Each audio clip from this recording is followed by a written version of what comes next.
You're live. Oh, sure. We have 5. Okay. She want them click, please?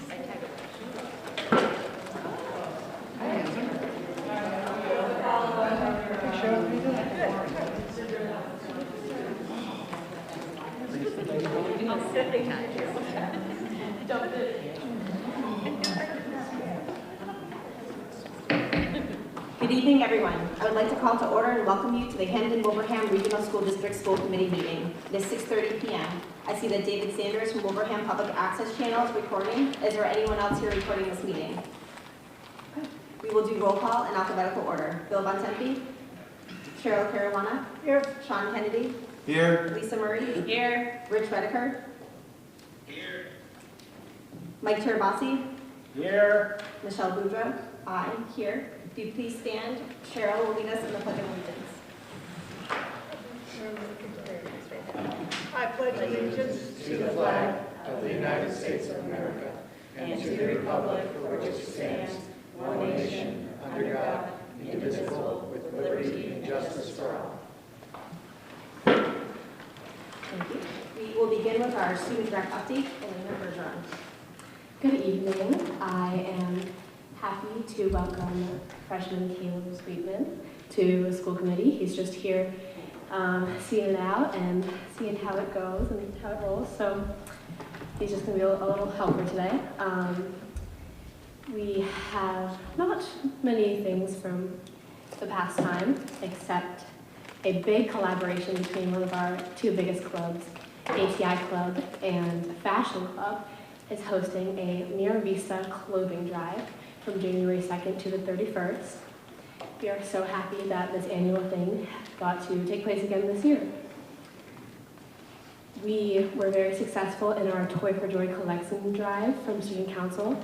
We collected over 100 toys to give to the Toy for Joy, and including myself, we counted them all up and rallied all of the totals together, and we congratulated Miss Lipinski's class for winning the award of most toys.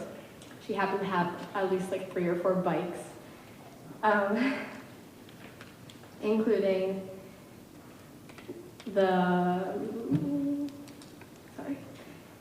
we also did a bunch of dine outs, as I like to mention last week. We are still continuing with fundraisers, especially in Student Council. It's very important for us right now in this season to fundraise a ton for our proms and our events. And Student Council is super, super busy. And we are very excited for the break and this week. Thank you. Does anyone have any questions for Elena? Merry Christmas. What about you, freshmen? Do you have any questions or anything going on in your school that you want to tell us about? Yeah, Caleb. No? Do you want to introduce yourself? Are you letting him speak, or is he a freshman? He's not allowed to speak? You just, so like you press the microphone and then you just start. Just like, say your name. Caleb Sweetman. There you go. Just Okay. I'm Caleb Sweetman.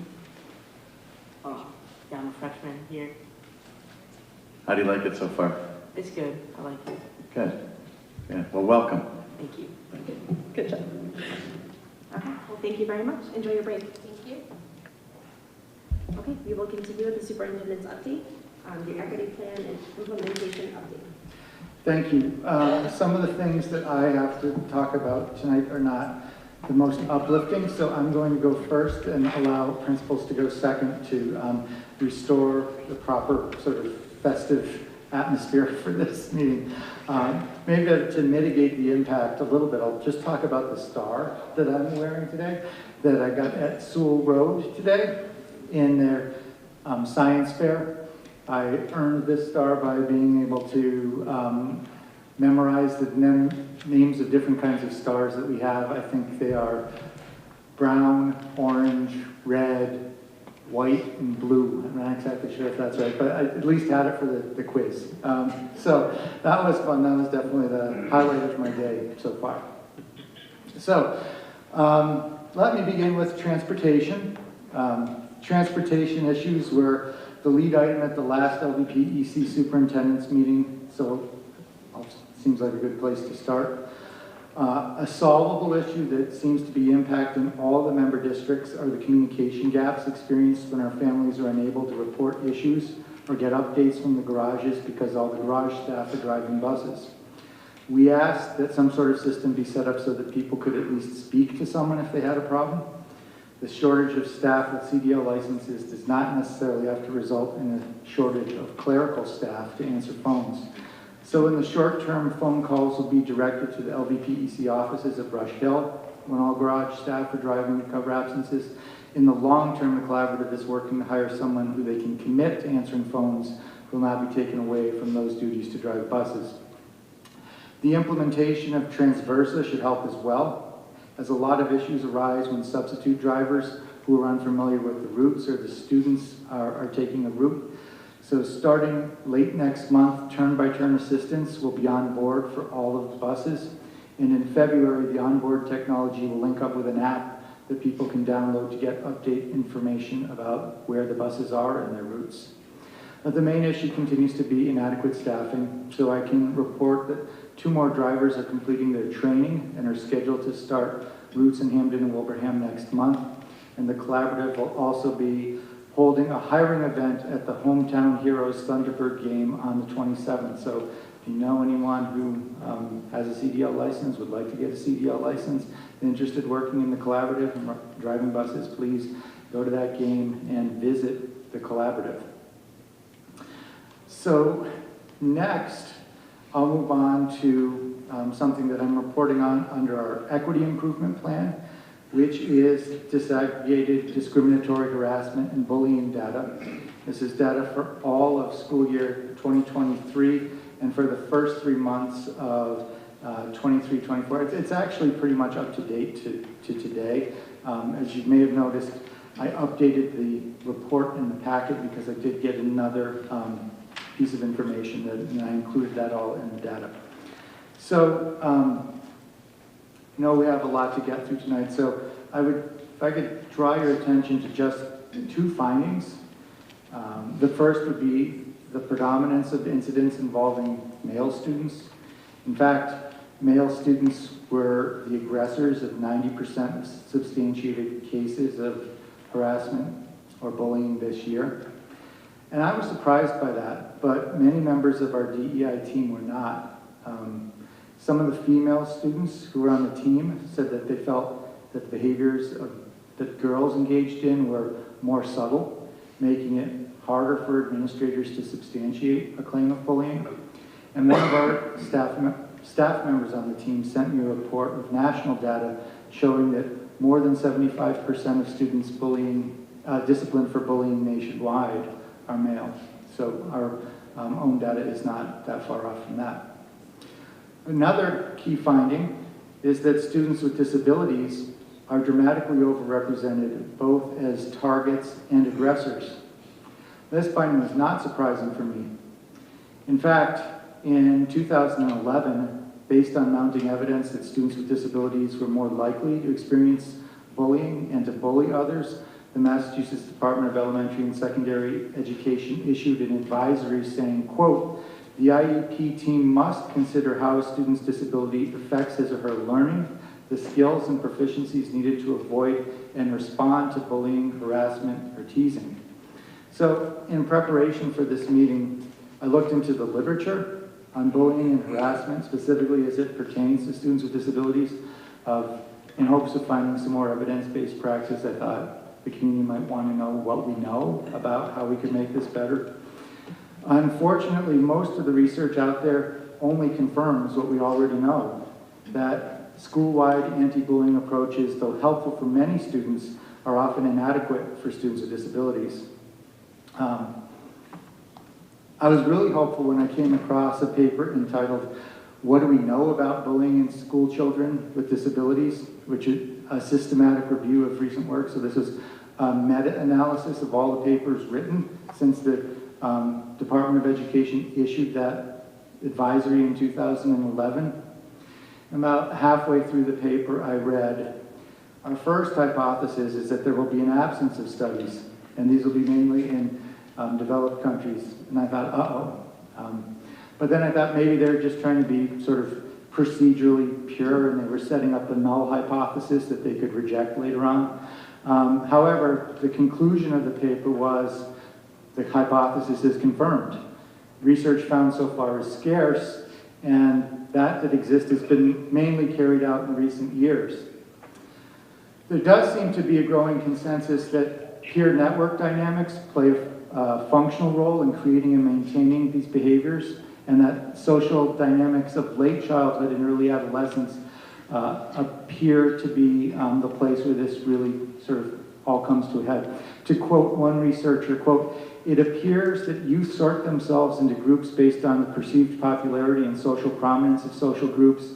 Many youth engage in a high-stakes game of protecting their social positions and the parameters of their peer group by building coalitions with influential partners, attacking the social standing of rivals, and thwarting group membership of lower status peers and peers who are perceived as being potential competitors. This is done through a variety of strategies, including gossiping, starting rumors, manipulation of friendships, abandoning existing friendships for higher status peers, and physically challenging or bullying peers," close quote. Which seems to be an apt description of, how many of us, I think, unfortunately, experience that period in life. This is very easy to see how students with disabilities in such a social dynamic could be more vulnerable to being singled out, as well as more prone to perpetuating acts of bullying to maintain their social standing. And even that may be something for IEP teams to think about. There's this paucity of research. I really wasn't able to find any empirically proven strategies, techniques, or methods for IEP teams to rely on when considering how a student's disability affects their ability to respond to bullying. And it may be because of this dynamic that they're just describing. It's not just a problem of a student's lack of social skills. A big part of the problem is the high-stakes game of establishing social acceptance during late childhood and early adolescence. And it's really hard to do that in a time when adolescents are questioning where they fit in. I can say this, our staff who work with students of that age are working tirelessly to try to change the game. But it's hard. I mean, this is a dynamic that's been observed in late childhood and early adolescence in many cultures, including our own, and trying to find a way for students to be able to come through that experience without being targeted because of differences is ongoing work.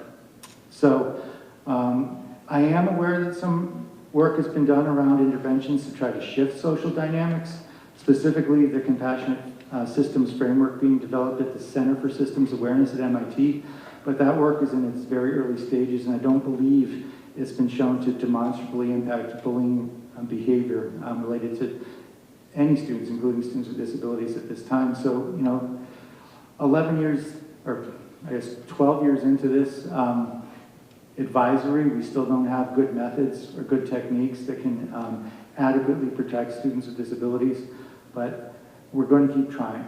And I really hope that a superintendent isn't sitting here 11 years from now saying we're now 22 years in, still trying to figure out how to change this dynamic, because as our data shows, where the problem exists is primarily late childhood, early adolescence, mainly male, mainly students with disabilities.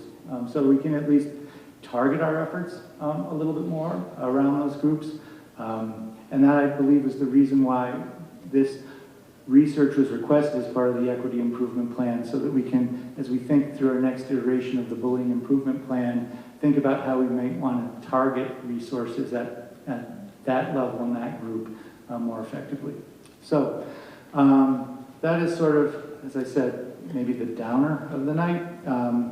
Next, I want to shift to the strategic plan. The strategic plan has an initiative that talks about... John, before you go on to the strategic plan, I have just a question. Sure.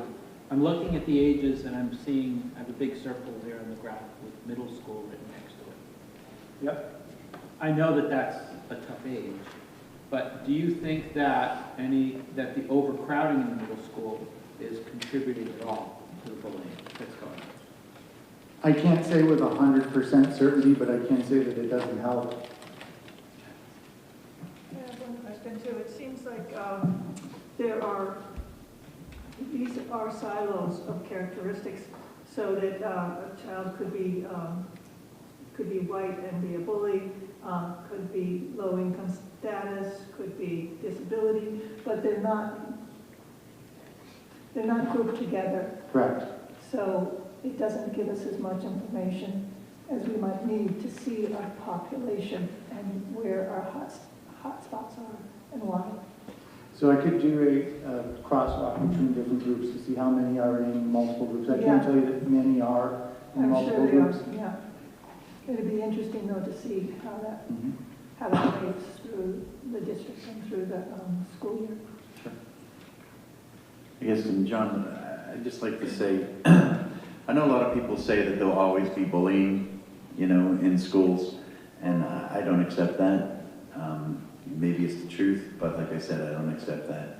I think that we need to really look at how we're treating our students, when they're in the cafeterias, when we tell them, be quiet, don't say anything, is that kind of maybe a seed of bullying? Like we're telling them what to do, so they're telling someone. Maybe I'm not saying that we are, I'm just saying that we need to look at maybe how we're treating the students as well. Instead of just saying, well, look at all this bullying there, just look at ourselves as well and see if maybe there's anything that we're doing or saying that's setting an example in any way. I would say that, having just gone through all this research, the thing that would probably be the most impactful, and it's part of what is told to educators countless times through their training, you can't have any favorites. Because part of that dynamic that's happening is kids are figuring out who are the favorites and who are the not favorites and wanting to make sure that they're with the right group.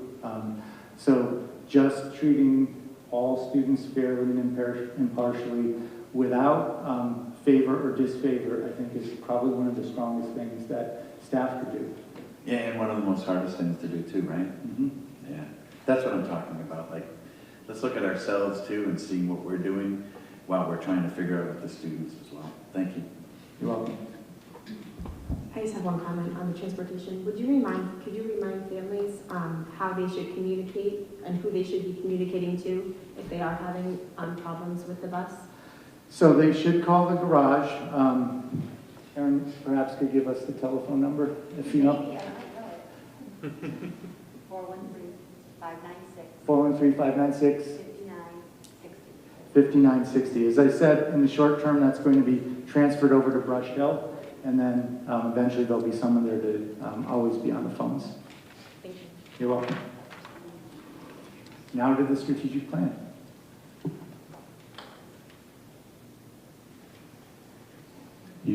Which is you. So you can find a seat with a microphone. Okay. All the principals, thank you for being here tonight. There's also two,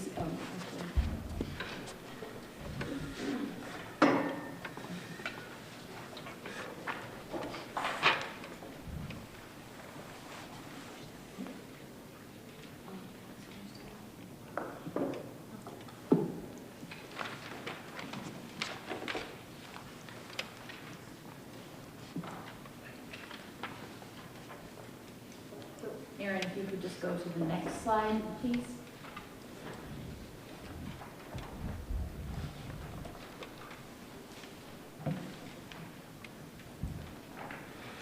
All right, so elementary teachers have worked together. Sharon Moberg was a part of this conversation as well, even though she can't be here tonight, to talk through some of the work that we've been doing in implementing our MTSS model, and then further, how we're using student data to drive our instruction within that model. We were able to develop a framework to illustrate exactly how that's being done. The framework, Erin, if you could just click the link, yeah, perfect. While it looks simple and small and like just a few words on a page, The effort that has gone into implementing this model has been unbelievable. The work of teachers, principals, the curriculum department in supporting this has been really amazing. This type of structure wasn't in place when I started at Miles Ray a couple of years ago, so to do this amount of work in 2 years is really something else. The example that I'm going to talk through tonight is using Dibbles, which is a screener that we use for reading instruction specifically. While there's work being done in other areas, social, emotional, math, this model just is a sample to talk through. The same structure is used for those content areas as well. So 3 times a year, students are screened using a benchmarking tool. For reading, we use Dibbles, which is the dynamic indicator of basic early literacy skills. It tells us a lot of different things about the skills that students have that contribute to successful reading. That is implemented in our schools 3 times a year. When students complete that assessment, they fall into a category at or above benchmark, below or well below benchmark. The color coding tends to help understand sort of where they fall. So if you're seeing green, we can also see blue, which means above, but green or blue means that students are falling at or above benchmark. Yellow is below, and red is well below. And what the screening tool tells us is really just a predictor. It's not a finite piece of information, but it sort of predicts outcomes for students. So if we were to continue with Tier 1 instruction, just in the classroom without any support at all to a student who falls in that yellow or red category, their outcome for reading success would not be very good. So that's where we decide that we need to implement some interventions to target any missing skills that they may have. So when students fall below, what we do is we look at additional pieces of information, diagnostic assessments that tell us exactly where they're falling down in their reading instruction. Some examples listed there are the Quick Phonics Screener. That's something that gets used mostly for younger age students where they're learning phonics skills, but there's many other ways to drill down into specific skills that need remediation. If students fall in that area, they kind of follow one of 2 paths. Either we follow that yellow arrow and they receive Tier 2 in intervention instruction in a small group, or they follow that the red arrow, and that's when we identify students who need a little bit more intensive intervention, and that might be done by a reading specialist, where they're seeing the reading specialist as well as their teacher. We run intervention cycles to provide instruction that target these needs for a varying amount of times. In some schools, we're running 8-week cycles. Some schools we use 6-week cycles. We're really responding to student need and wanting to make sure we're really checking in frequently to make sure that the intervention we're providing is the right intervention and that students are learning and responding. That being said, another component to the data profile that we look at for students includes progress monitoring. So weekly or bi-weekly, students are given a 1-minute probe that tells us if they're responding to the intervention that the teacher or reading specialist is providing, so that we can watch to make sure that they're moving up along an aim line and meeting a goal for their learning. After an intervention cycle is complete, we meet with teachers to review student data so that we can decide if the student should follow one of these 3 paths that you see at the bottom.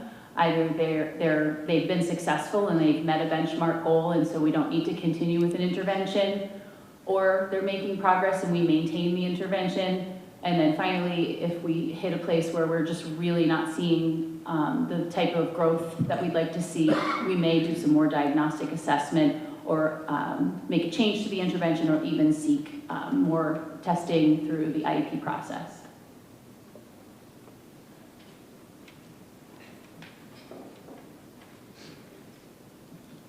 Okay, thanks, Aaron. Yep. Sorry, can I just ask a question? Yeah. Thank you so much for that.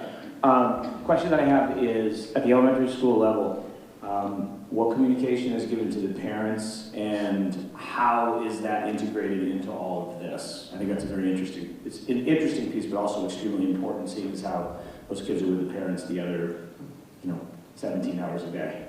Yeah, So at the beginning of the school year, when we implemented the benchmarking assessment, every family received, it's called, through Dibbles, it's called a Home Connect, and it outlines exactly where they fall on all of the components of the screening tool that we use so that parents have that information. It's a very nice parent communication because it also outlines what it means their child can do and what they're working on next, and it gives some nice examples so that parents can be thinking about things like breaking words apart, or playing an I Spy game with beginning sounds, or whatever that might be, so that they can support their students at home as well.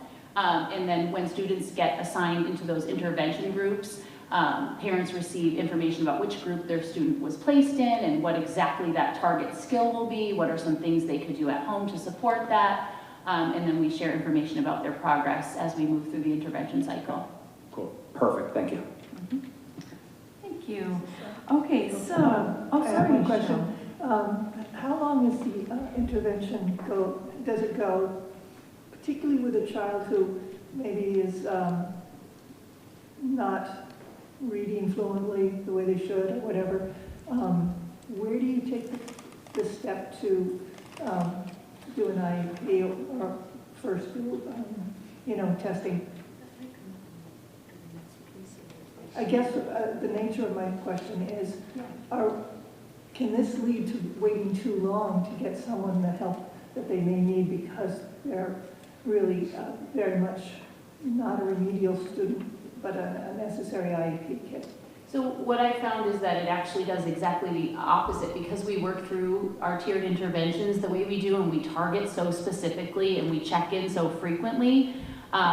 What we're able to really do is guide right to the needs that the student may have, so that if they do end up going through the referral process, we've almost identified the need even before we get to that place. It's just sets them on this path that aligns the service that they need perfectly.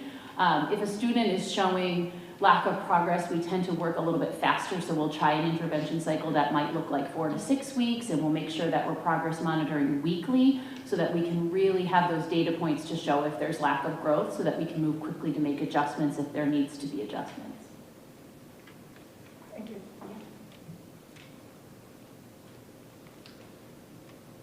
Okay, so where Allison left off, I'm going to sort of continue on with the next phase of work that we had to do in laying the groundwork for making this intervention tier 2 program work. So we had to really tease out the entire year-long calendar to be able to fit as many intervention cycles in the year as we could. So just kind of taking a quick glance at this, we've got the fall testing window. That's when the fall benchmarking happens. October 4th is when we have our data meeting. It was at that meeting that we started to, we got our first look at all of our students' data, and we were able to make those decisions and start intervention the following week. So the data meeting was very productive.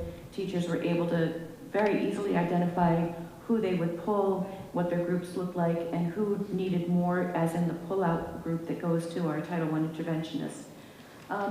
Then we have another big piece of this was building and progress monitoring, which Allison talked about, and I might mention a few times through my piece here just how much the teachers have learned this year. Not only did they take on the learning of the intervention tool, which is UFLY, University for Florida Literacy Institute, that's what we use, but also progress monitoring your children. So they do all their progress monitoring of their own kids. And another really integral part of this successful, tier 2 program is in green there, the intervention review team meeting.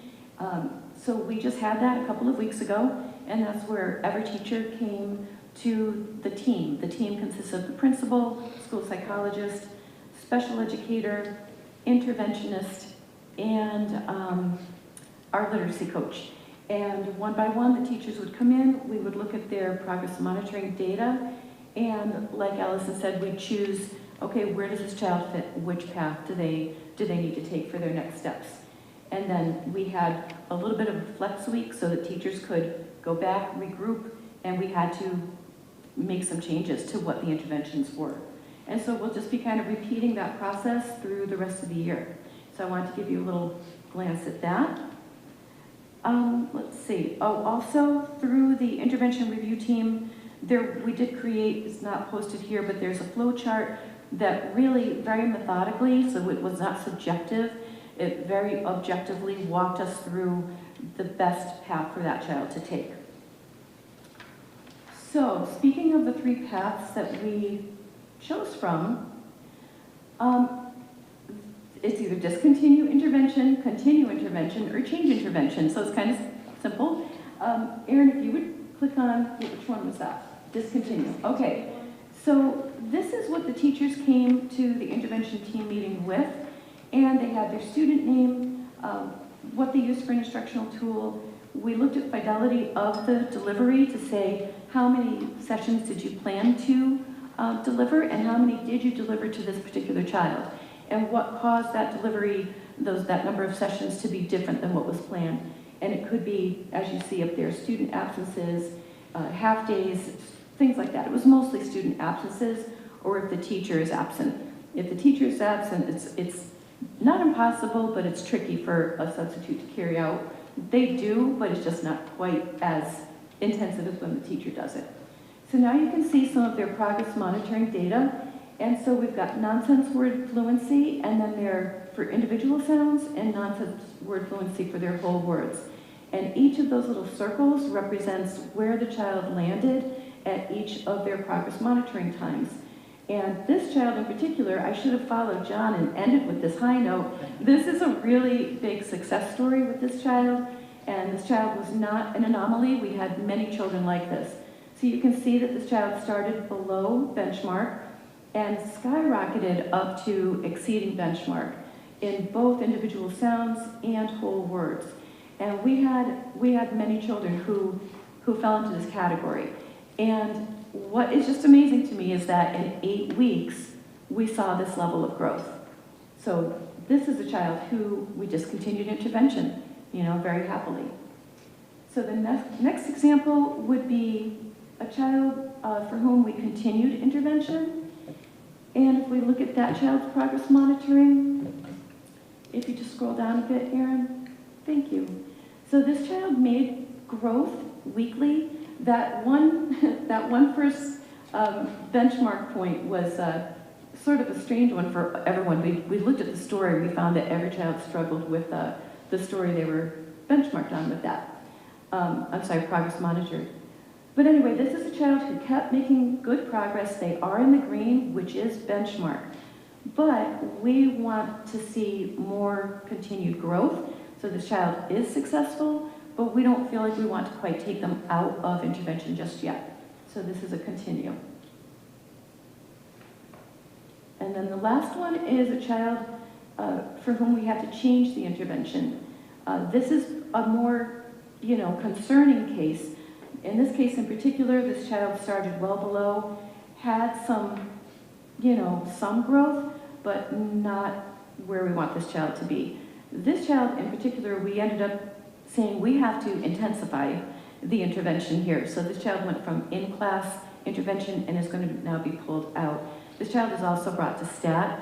So in terms of Cheryl's question, we are already seeing that this child's a concern. We don't want to drag our feet, and we want to get the ball rolling to make sure we understand why the progress wasn't better. But many other cases of children that we changed intervention, it was for the positive. It was because they made good growth in nonsense word fluency, but not quite where we want them on their fluency. So we might change. We're looking at things like Read Live or other programs to think about just focusing on fluency. We had in 3rd grade some students who really mastered the work that we gave them during intervention, but they still need work on comprehension.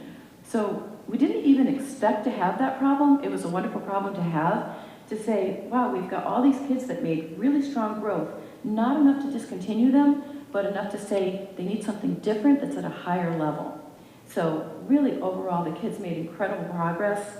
And I just have to give another shout out. The teachers really have done a lot of work. Not only the teachers, but also all the staff that contributed to developing these programs, these protocols, these systems. It's been a lot, but it's exciting work. The teachers are happy, the parents are thrilled with the progress, And the students themselves are also seeing their progress. So we're excited about this. So Erin, we're back on the PowerPoint. Oh, right. On the insights, perfect. So, we've talked a lot about, and you guys have heard from Dr. Provost, but also internally, we've talked a lot about MTSS 1.0. This is the beginning of a process, and you can already hear tonight some things that we're doing together, some things that we've individualized based on kid need or school need. But as we begin to reflect, we put in our first year, but honestly, we're at month like 4 or 5. So early reflections.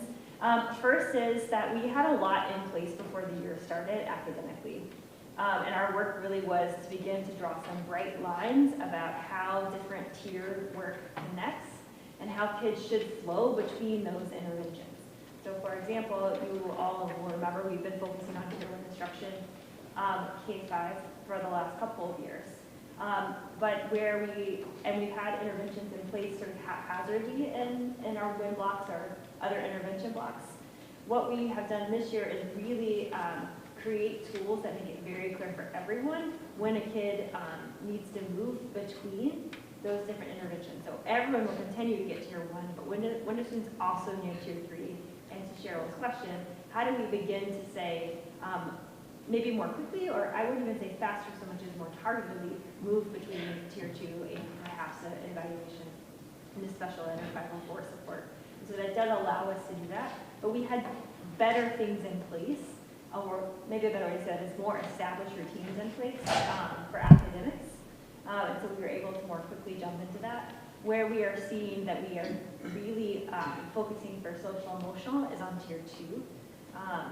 Previous to this year, we had, we all use second step. We've got some Tier 1 stuff in place, and we have a number of students who receive special education supports, such as behavior intervention plans. But the gap in between is really, what do we do with kids who aren't yet ready for that really intensive plan, but we know need more support?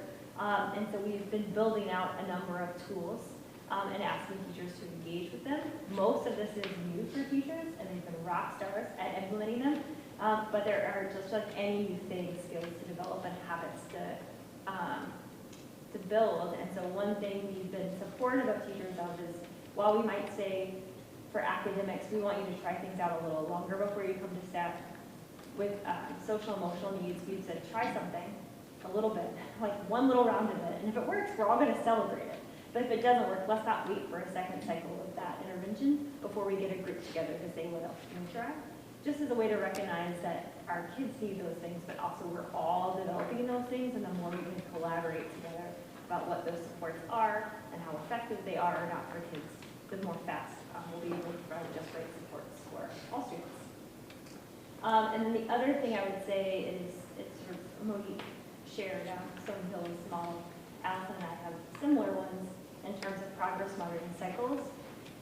Prior to this year, unless you were receiving Title I or special education services, you often did not engage in progress monitoring. So the only dipstick moments were at our screeners, beginning of the year, middle of the year, end of the year. And so the big growth here is that we're looking at student data really targetedly more often. In addition to just our interview assessments, we're really looking at discrete skills in a time period that allows us to then respond quicker. So that concludes our elementary update, and I'm going to pass it over to our secondary friends. That's me. So some of what I'll share, I think, is similar to what was just discussed. We are certainly at our early stages of this process. We are a work in progress for sure. So what I focused on today was our math strategies class and some of the processes that we're trying to develop, and how do we streamline and make clear the process that we think we're using in order to get kids some of the support they need. So the math strategies class, I think on the next slide it talks about a little bit about it, but the class is a standalone class. It meets every day for all 3 grades. There are 2 sections of each. They're roughly 45 minutes each, but it is in lieu of a related arts class, and I say that because I'll come back to that actually to speak to Bill's question about parental involvement in the process. So most of our kids, as they meet in grade level teams on a daily basis, each one of their days is assigned for a specific reason. They talk about kids, there's a day they talk about IEP kids, there's a day that they talk about parental communication. And when they start to discuss kids that have certain needs, or they have a suspicion of a kid who's struggling in like a math class, for this particular example, they'll go and refer to our team, and that team will collect the data, thank you, Aaron, that you see up above there in that first column. So they're not only looking at current performance in their classes, they're going to look at last year's performance and how they did in the class previously. It may be what they're sending for information from Sewell or Green Meadows, their prior year MCAS, and then other circumstances that might be factors. The kid, struggles with a grade, but there are other factors that go into that. Could be the amount of homework they're able to do, things like that, other obstacles to their success. And then we also have started this year to administer the FastBridge for math and reading. And I say this year because post-COVID, we had gone away from FastBridge and we're using IXL as a diagnostic, which we still use in 8th grade as a tool. So when I get to the needs and takeaways, consistency of our tools is certainly something that we're lacking and we need to do a better job of. From the data that we pulled together and we talked about each kid and the need that each kid had, if we want to move them forward in the process, at Wilbraham Middle School we purchased for our building AIMSweb, which is another diagnostic that you can use, which gives you a wider array of information about individual kids.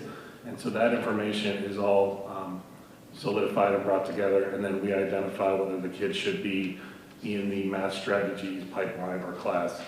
And that's when we reach out to parents to try and get consent as to whether they want their student to participate in the class or not. And we would think oftentimes it's a no-brainer that if they're struggling in math, they would benefit from some foundational support in math.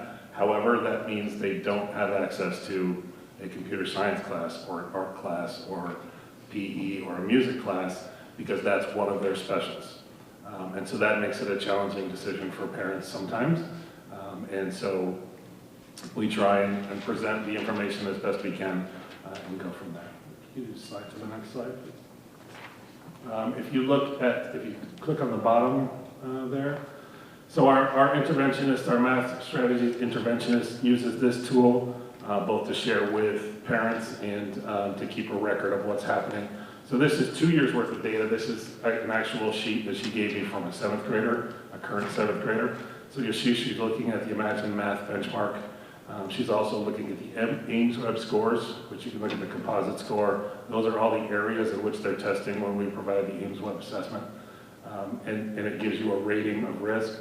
And then down below, she does something called a spiral quiz, which she does on a regular basis. And it shows the scores that the kids get on a weekly basis. So week 1 through week 6 in this particular case. If you scroll down below, that's, again, the grades for the kids from the first term of this year. And then if you keep scrolling down, you'll see the information that was used from last year, the same student. So that's the AIMSweb that we provided again. The IXL diagnostic, which again, if we're trying to look at actual growth or we're trying to look at progress and using different tools each time, it becomes challenging. And then again, the spiral, you can see all of the weeks. So this is also a class which ranges, so this is a kid, again, at 6th grade, at the conclusion of 6th grade, wasn't making the progress that they wanted to see, so continued into math strategies in 7th grade. It is done on essentially a 10-week basis, so it's term by term.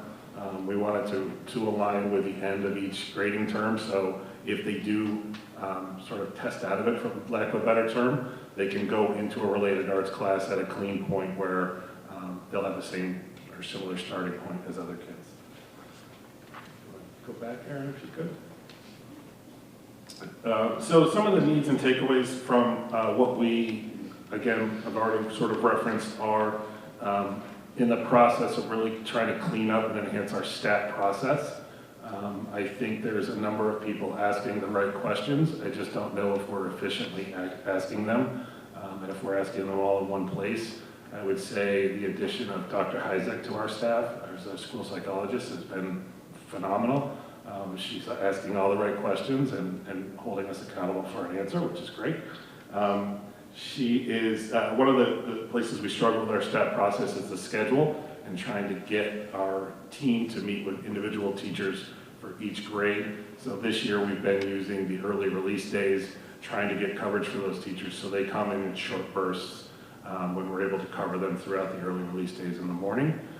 And then they're talking a little bit in their team time as well, so it's not all done at that staff meeting. Some of the other things that I mentioned before, so utilizing consistent tools, so IXL, FastBridge, EamsWeb, Imagine Math, those are all different tools that we use, and trying to find a way to make that an effective use of our time when we're looking at how the impact of an intervention like math strategies might have on a kid.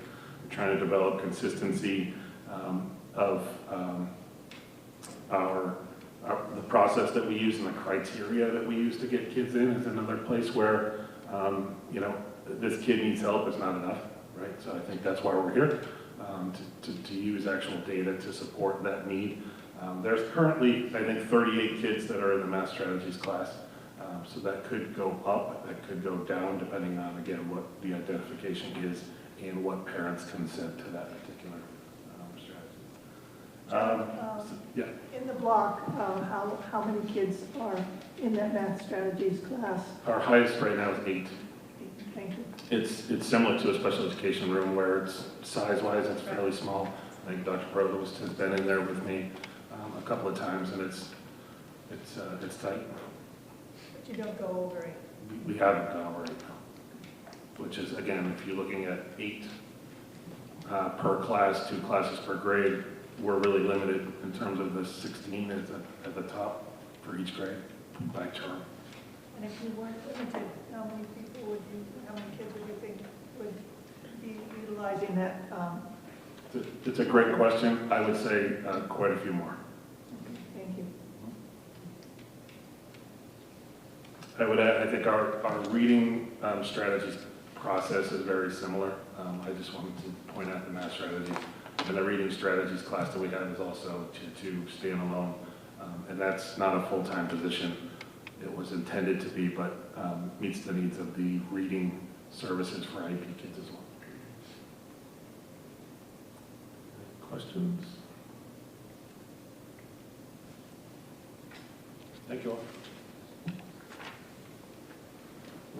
So much like John, at the high school, we're in our beginning stages of implementing MTSS.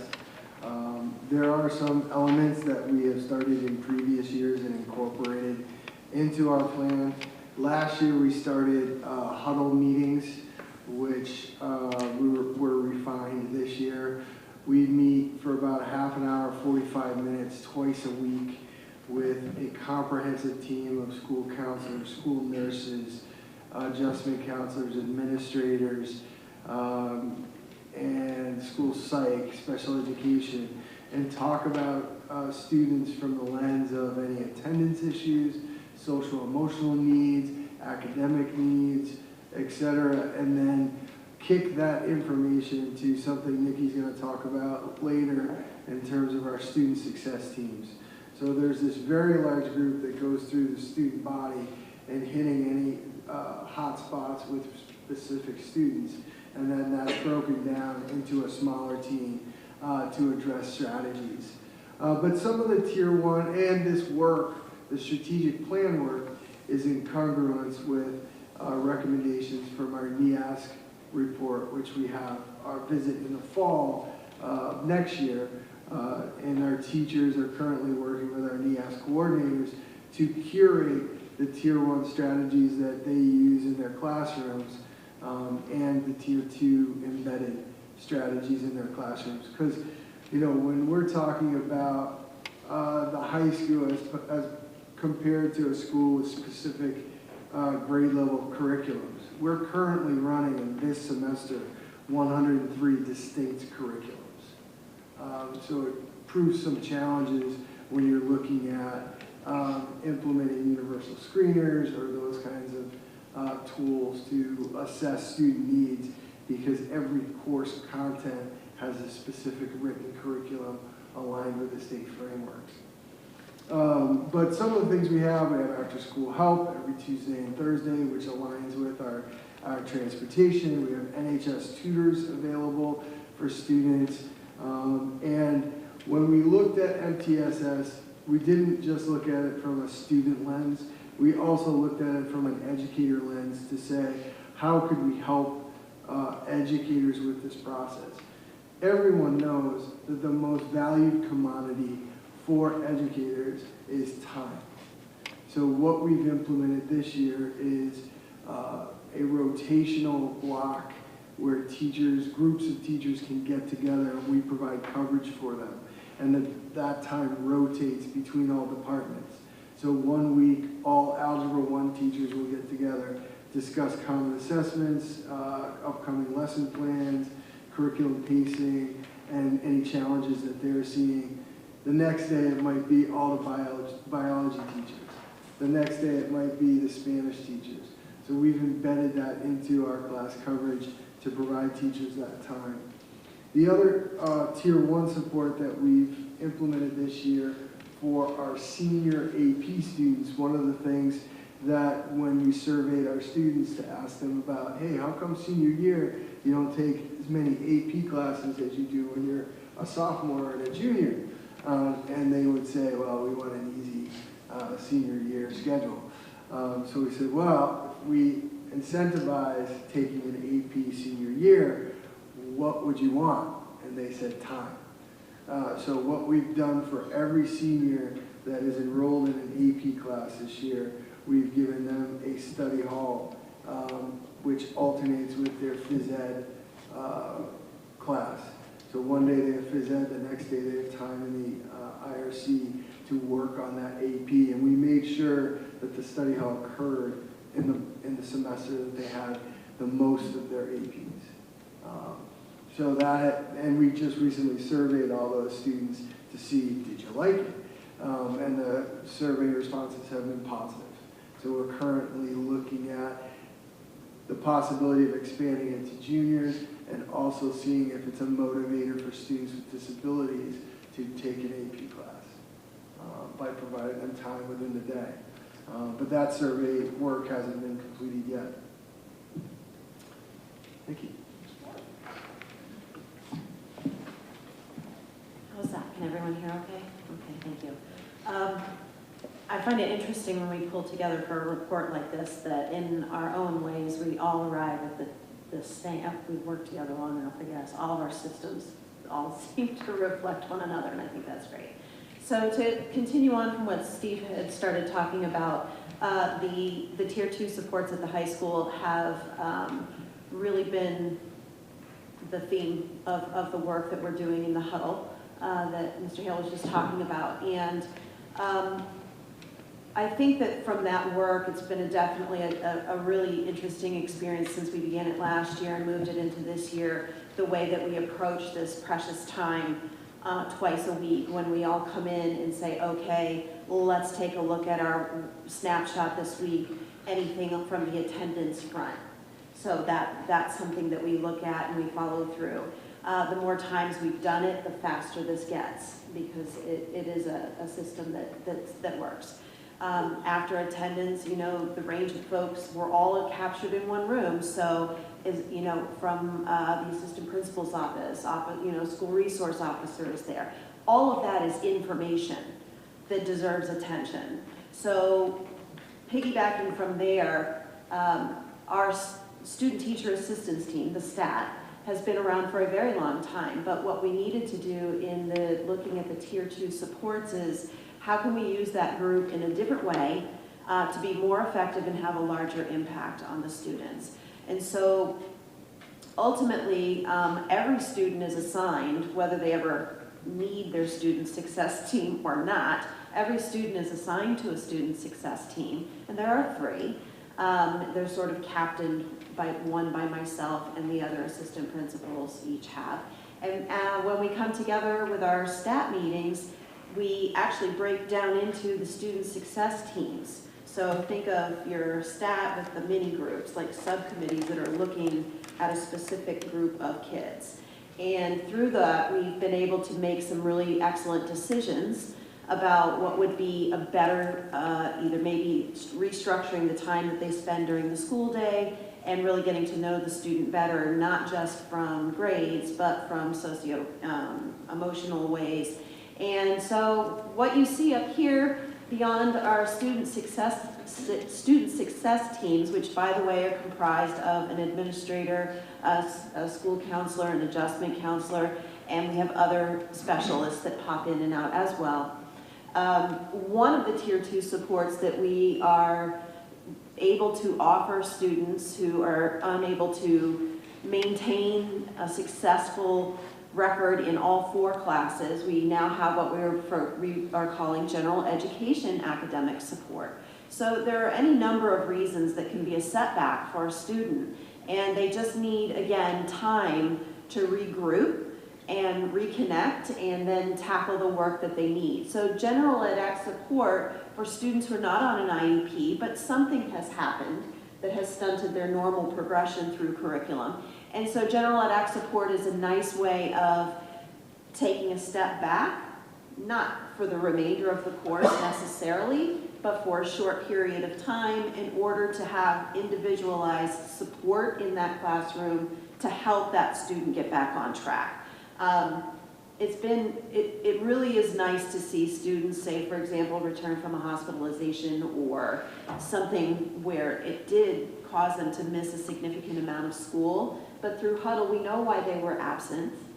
We have spoken with all the appropriate providers, and now we're really targeting for 4 to 6 weeks. How can we use this class time to make sure that we get caught up where we need to? It can be overwhelming, so that's an awesome thing that we are able to do.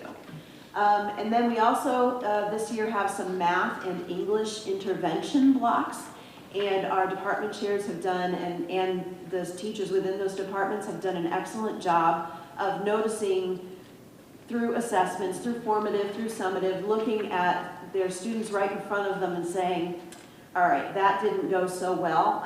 There's times when you just need to have a little more time with a certain concept, and we're gonna have you go work with the interventionist for a block or for 20 minutes once a week. We can modify it in any way that we need to. And that's something, again, that we've never had really the luxury of being able to do that. And I use the word luxury, and it shouldn't be a luxury. That should be a staple. The ability to have that flexibility to say, kiddo, we're here for you now, and when you don't need us anymore, we'll step back and let you fly. So I think that's what I'm seeing in the Tier 2 supports. Another method, and I'll answer any questions you have about SSTs and all that in a minute if you like, but I would be remiss if I didn't give a shout out to my old pal MCAS and talk about, we have the MCAS supports as well. So using former MCAS scores, using student grades, we're able to identify, and again, from the teachers who have the students right in front of them, if there's an MCAS on the way, we're able to identify who could use the extra boost of tutoring that can be offered during the school day. Of course, there's after-school stuff as well, but I want to make sure we don't lose sight that we do a very targeted intervention for MCAS support. I think, did you want to add? Or I'm happy to answer any questions. I was just wondering, the students who are, say they were hospitalized and they came back or whatever, maybe they have some social emotional needs, do they go one-on-one ever? Or is it always kind of a group? In the general ed support, there would be a small group setting, probably 3 to 4 students with a teacher. And the real strength of that program is the parent connection. So that teacher sends a detailed progress report every Friday of all of their classes. So you were out with knee surgery and gone for 3 weeks. Okay, in your math class, here are all the assignments that are missing. but your teacher has excused this one, and this one. And your teacher has identified this is priority 1, this is priority 2, and this is what we're working on. There is a student logbook where they talk about what they did that day, and then the teacher comments on that. So it's kind of like a running record of what I did each class. And then the hope is the parent takes that on Friday and says, now I have a roadmap of, hey, take out the dishes, bring the laundry downstairs, and we need to get this assignment done because that's our priority. Is there ever any time where you run across a student who needs one-on-one? There's lots of times. Not always an option, but that can happen, yes.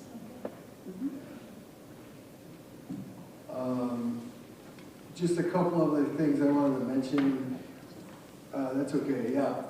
As a tier 2, we had currently, last year I think we had 2 sections of co-taught classes. So a co-taught class is a class with a special education teacher and a general ed teacher teaching the content together.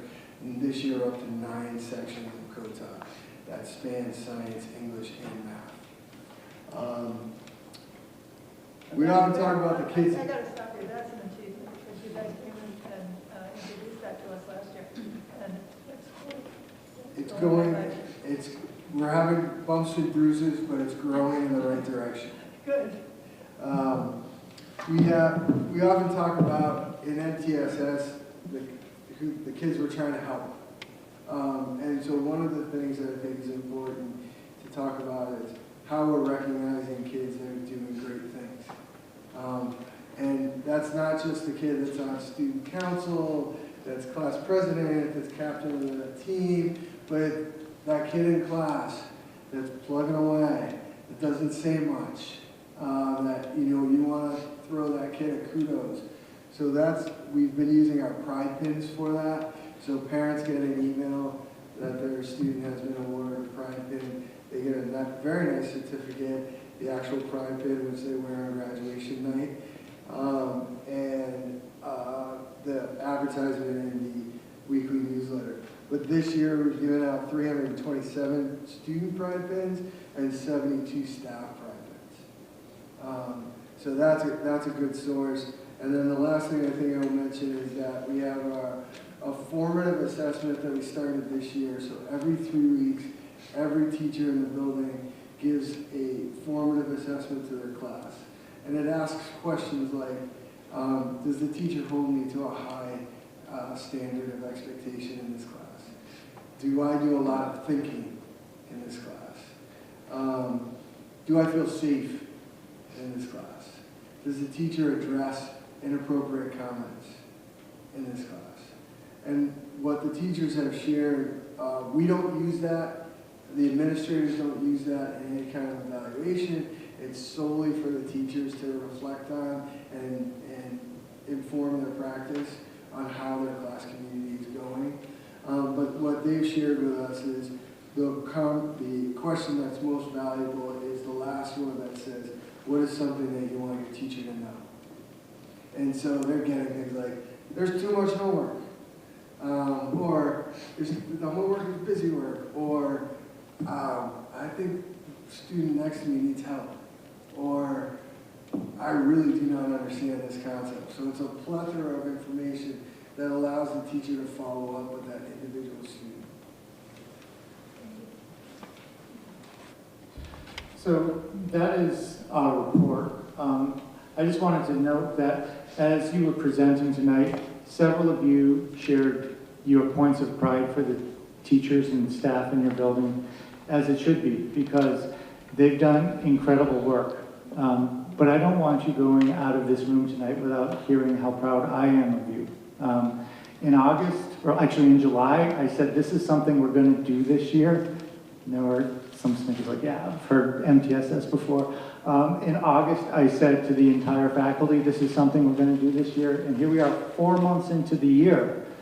We've got all this stuff. Growing pains for sure, opportunities to improve for sure, but you've got success stories you can document right now. Kids who weren't reading, who are now reading. Kids who didn't know how to do math, who can now do math. that's tremendous work, and that's work that I'm proud of, it's work you should be proud of, and I think it's work the whole community be proud of. Thank you, everyone, and I definitely what John says echo that.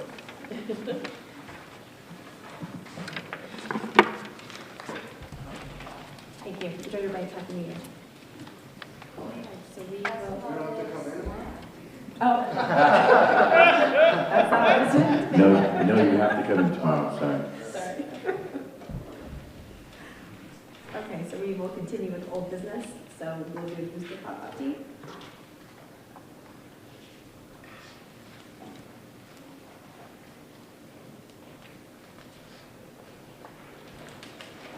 If you'd like to join us at the table and just sit in front of microphones.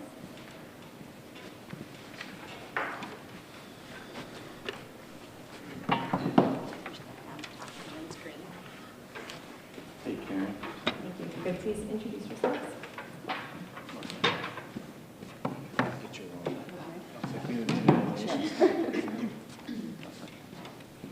Hi, I'm Karen Hoare. I'm Bill Metzger. I'm Carrie Lee. I am Lori Poindexter. Sure. Do you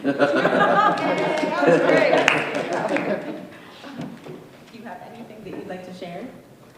Or provide any updates of anything so far? Sure, so we can provide a few updates, I guess.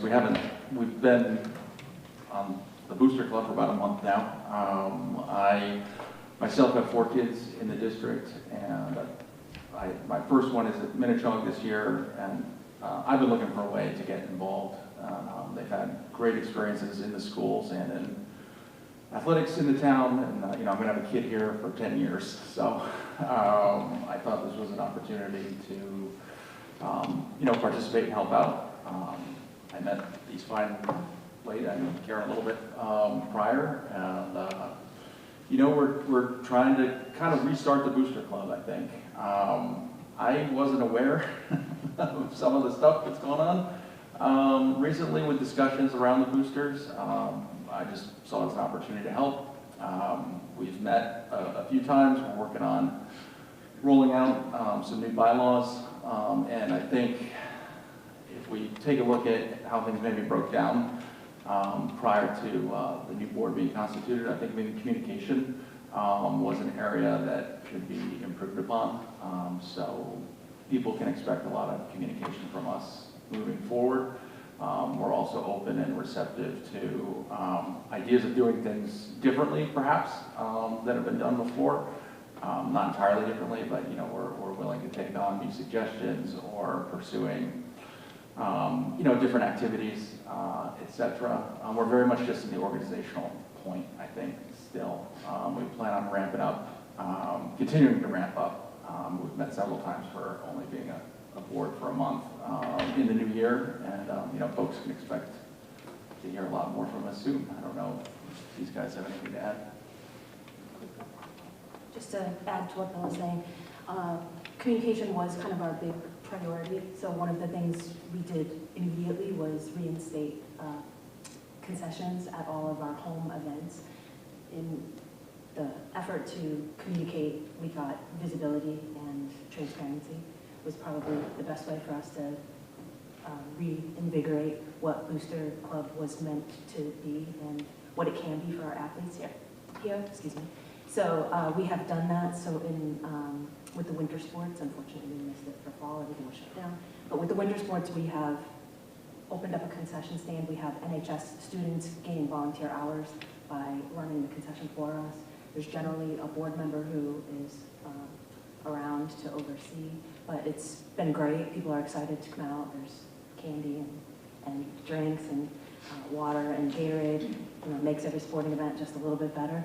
We've also had pizza. We partnered with Perfumes for the winter sports. Hopefully we'll reach out to a different pizza place for spring sports, but also just again, I know we turn to those places for donations and stuff to fund booster events, but Pufumi so far has been very excited, has worked with us, has provided pizzas. People are excited to have a little snack, but I just wanted to add that because I think that's been the only thing we've really had time to do. It was easy. Costco runs. We have a cooler now we're using the school store.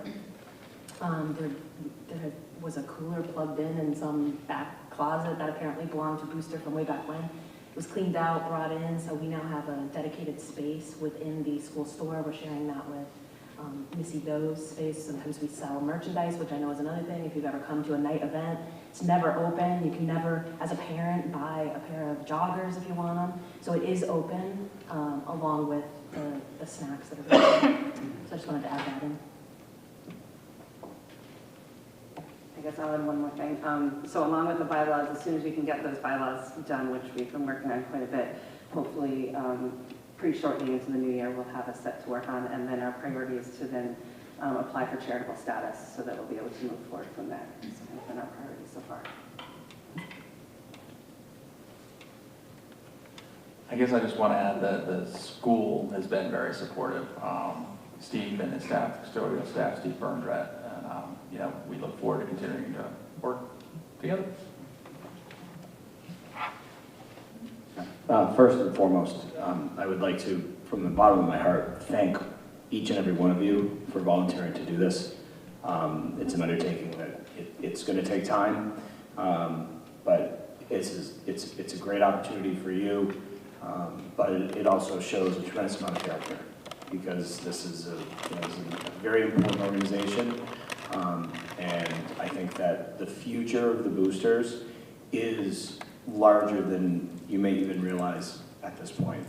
It takes a little bit of imagination, a little bit of creativity, and just some downright grit to get it done. I really appreciate it. One question that I have is, last I knew, Pete Dufresne had, he was on the signature card for all of the accounts. Have you guys transferred that over yet, so you now have financial control of all the accounts? We do. So Bill, I'm the treasurer, Bill's the president, and so both of us are now the signers on the accounts. Perfect. Yep. And so for the people out there in viewerland, all of the accounts that were there are still there. So everything, all the spirit groups that had money, they still have the same amount of money. There's still the same amount of money in the overall fund. So nothing was shut down. Everything is the same as it was before the transition. Correct. Okay. Correct. Everything still exists, yes. Perfect. Again, thank you so much for stepping up to do this. We really appreciate it. And the last thing I want to say, or the thing I want to say is that thank you for highlighting communication, because that's what's going to highlight the integrity and fairness of what you're doing throughout this transition. Anything that we can do here to support you, please reach out. I will make sure I buy copious amounts of concessions, all right? But seriously, if there's anything that you need, any help that you need, please reach out. Okay, thank you. Thank you for coming. Congratulations. Thank you.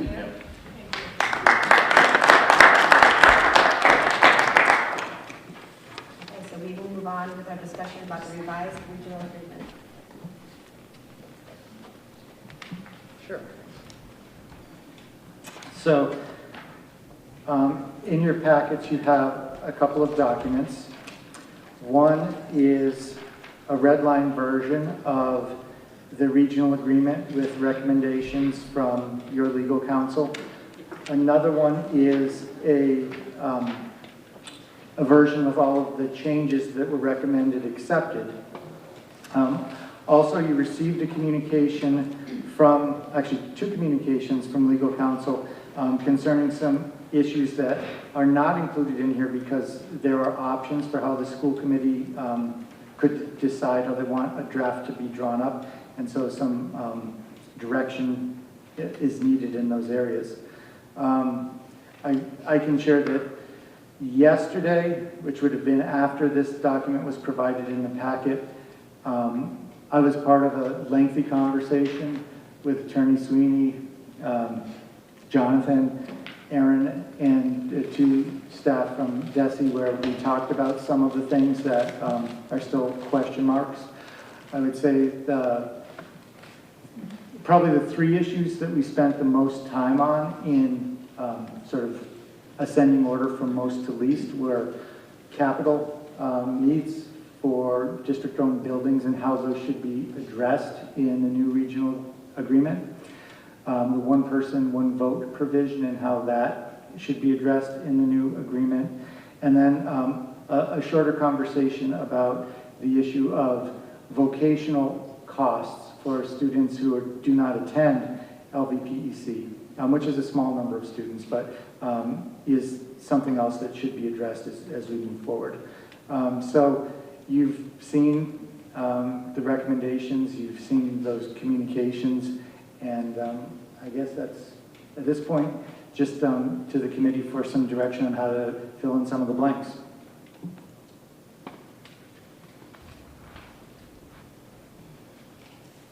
Do you want to start with the capital needs? An overall conversation. Does anyone have any questions or comments?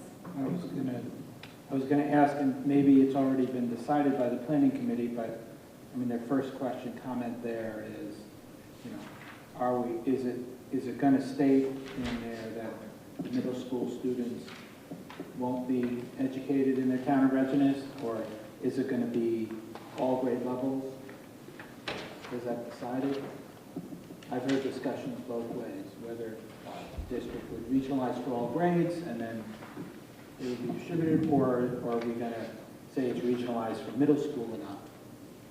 The school committee hasn't decided which way we're going to go yet, so that would likely be phase 2.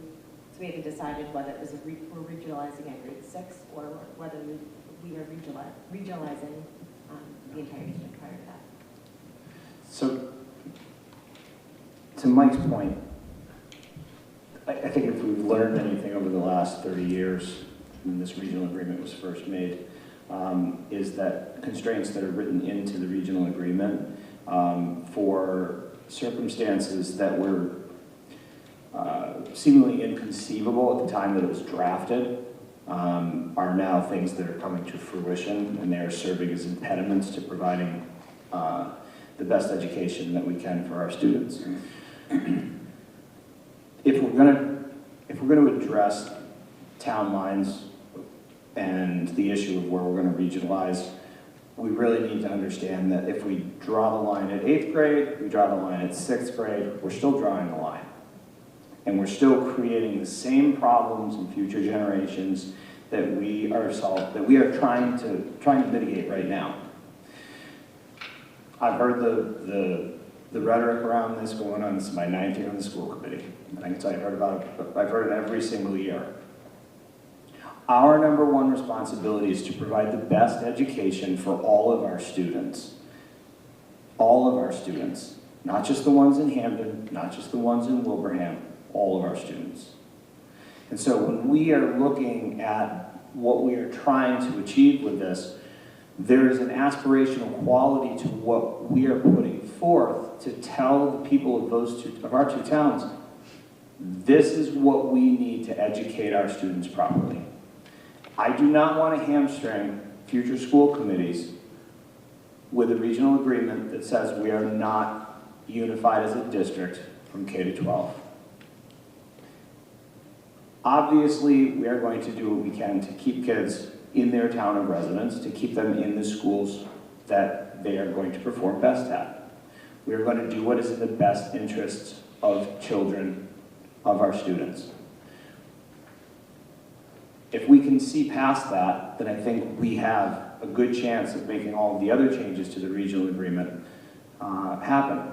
But in terms of things like capital costs, things like, when we talk about incurring capital expenses, that's where we run into a little bit of a murky area because we have that imaginary line drawn between our two towns at a certain grade level. So I would implore us to think more globally and to understand that there's another 100 years of this school district in existence. And I'm sure that things that we are thinking now that are inconceivable could very well be reality in another 30 years. So we have had the exact conversation at the planning committee, but it is up to the school committee to vote and move forward with how we wish to proceed as a committee to put on the warrant for springtime meeting. So is that something that we can talk about now? Like, what is the timing for making these decisions, and what's the process that the school committee will make, or how we will make these decisions? Sure. We can't vote on it tonight, but yeah, we can certainly have a conversation. Sure. So, I mean, I would like to make, I think everyone has had, you know, a lot of information, and to have a discussion where we can talk about all the different pieces. And then, like as Bill say, you know, with an eye on the future, with an eye on the next 100 years, or at least the next 10, 20 years, right? You know, what decisions do we think are the best for both towns? Combine that with what do we think we can get, you know, the towns to agree with, you know? But also, I guess, I don't know, do we put together a list? I mean, because we also have a lot of things here that have to discuss. I think like maybe having a workshop meeting where we just sit down, we just plow through, all right, let's make a decision here, next, let's make a decision here, you know, go through. I know that we wanted to have that meeting already in, I think it was December, right, or November? No, we were going to talk about this in January. We were going to go through the school committee moving forward with the decision. So tonight. No, I meant the planning committee. We were going to meet, and we didn't actually meet to make any recommendations. So I don't know if we're going to, is that planning committee going to meet to make recommendations to the school committee before we meet? So we have a meeting the second Tuesday of January, and then we'll have our school committee meeting the third Thursday, which will then have this conversation and move forward a decision, possibly. So, but in order to vote and have the decision made, we have to have it on the agenda. So, tonight was just. Yeah, I like your idea of the work group. You know, we haven't really done that in a couple of years. You know, a lot of times what we do in the school committee sort of gets it gets clouded by everything else that's going on. Whereas if we set up a particular night, and I would set aside. I'd set aside a few hours. I'd set aside 3 hours. I would say from 6:30 to 9:30. But there are a number of things that we need to discuss. Things that I would discuss would be the scope of the change to the regional agreement when it comes to grade level configuration. I also think another thing that we need to look at is apportionment of capital costs. As we move through this process, because we have a regional school district, we have a regional school, Minnetonka, which is shared by both towns, and the capital costs are apportioned equally to both towns relative to the student population. I will get back to that, because there's another piece of this, and I talked earlier today about this. When we get to the middle school, it's a different configuration. Right? So we have a building that is the property of the town of Wilbraham that is leased to the school district for $1 a year, but of which the capital costs fall strictly on the town of Wilbraham. One of the things that I did not see in the rewrite, I went back and I looked at it. The original regional agreement does discuss the original payment, and I thought it was $50,000. I could be wrong. I thought it was $50,000 of initial costs. But when I went back and I looked at the revised document, I couldn't find it in there. So I went back and you know, just see if that was just stricken by accident. But that's another thing that we need to talk about as well, is that first 30,000, 50,000, whatever it is, why is that there? Like, if there's a capital expense that is going to happen at Mile Tree School, why are we asking the residents of the town of Hamden to pay, you know, 20% of the first 50,000 of that capital expense? So, like, it's something that's been there. It's almost dogmatic. It's been there since the regional agreement was written. But it's another discussion that I think we should really have, is when we talk about apportionment of capital costs, is that reasonable? Now, in a school like Wilbraham Middle School, where now you have the building is owned by the town of Wilbraham, but it is populated by residents of both towns, how does that look in terms of capital expenses? And that's another piece that we really need to figure out as we move forward with this. Because again, it's a situation in where we have a number of variables that we can play with. The other thing that I would look at is when we talk about the apportionment of the school committee versus the apportionment of capital costs and assessments, okay? We have two different formulas in this document. Sean knows exactly what I'm talking about. I have not talked to you about this, but when we look at how we configure the school committee, it is based on the one person, one vote principle, which is the population of people in both towns, which is roughly a 25-75 split. But when we talk about assessments, both for operational and capital costs, we're using student attendance numbers, which are not the same as population numbers. And so, and John and Aaron and I had talked about that earlier today. We had a brief conversation about it. And I understand that there's the political side of it, and there's the practical side of it. But I don't think you can unmarry the two. I don't think you can say, well, we're going to do the school committee apportionment based on this, but we're going to do the assessment apportionment based on this. So another, I think, a really foundational conversation that we need to have is, what numbers are we going to use and which numbers are we going to stick by? Because I think it's very inconsistent. And again, as we draw our eye down the road to 25, 30, 50 years, what happens theoretically if the population of school-age children in Hampden drops below 10%? You have a school committee that is comprised solely on the population of the two towns. And so you have roughly a 2/7 split for the town of Hampden. The town of Hampden has less than 10% of the students in the population. And so all discussions that I don't think they were had in 1993 because they were anxious to get things moving, we have the benefit of hindsight. In the last 30 years, we've seen some of the shortcomings. And I think that it would be largely irresponsible of us not to explore each one of those and to have a meaningful conversation about how it is we're going to move forward in the next 50 years. But those are just some highlights that I noticed as I perused the document today. Capital is going to be really tricky. And I think it's going to be difficult to get the school agreement amended, and it's going to be something we're not going to want to have to try to do in a long time. So we want to be careful with how we do it so that it continues with changes. So like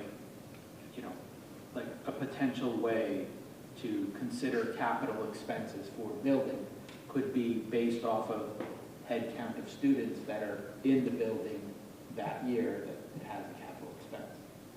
That could then change dynamically, because right now, there's no Hampton students in Wilbraham, in Montreal, right?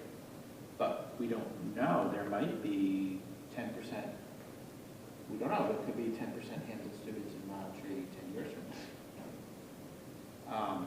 But this is a challenge, because as the population shifted, the cost of the school assessment has become a bigger burden for Wilbraham, to the point where it's starting to limit what we can do within the school budget because of the limitations of what the town can fund.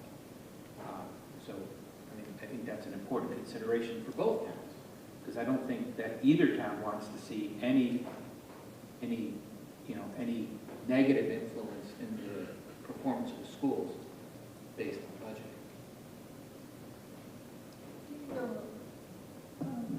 Are you privy to what the selectmen in Hampden are thinking in regards to assessment? There was conversation about that, looking at the assessment and understanding that there needing to be a change. So I don't think there's resistance. I can't speak on behalf of them, but that is what my takeaway has been. They're on board with reevaluating the way the assessment's done. And that's been a conversation, I believe, that's been happening over the past couple of years. Just nothing has really been done about it.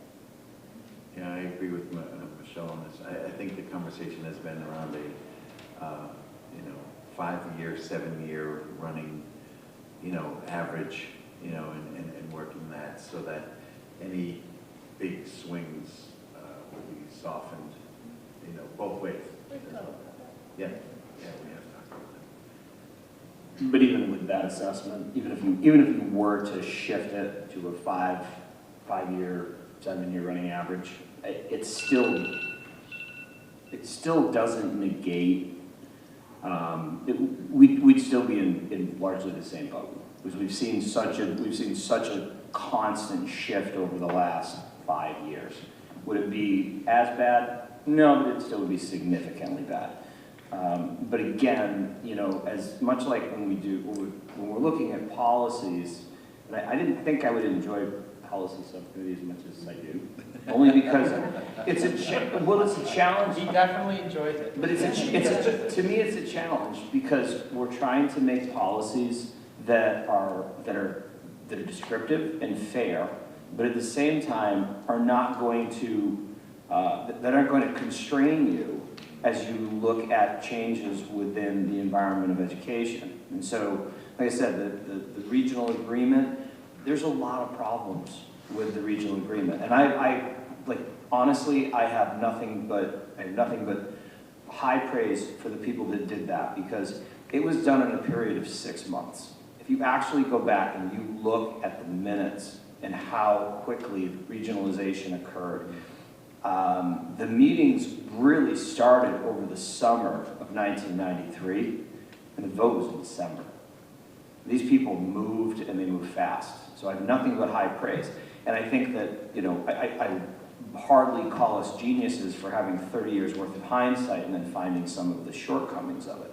One of the other shortcomings that I found that we still need to address is, you know, is the placement of students and the role of the school committee in student placement. Right now, the transfer of students, which is why, one of the reasons why I really want to get rid of town lines in general, is because if a student from one school in one town wants to go to another school in another town, it's up to us. I'm not an educator. I don't proclaim to know anything about that student and about their situation, but he does, and she does, and Aaron does.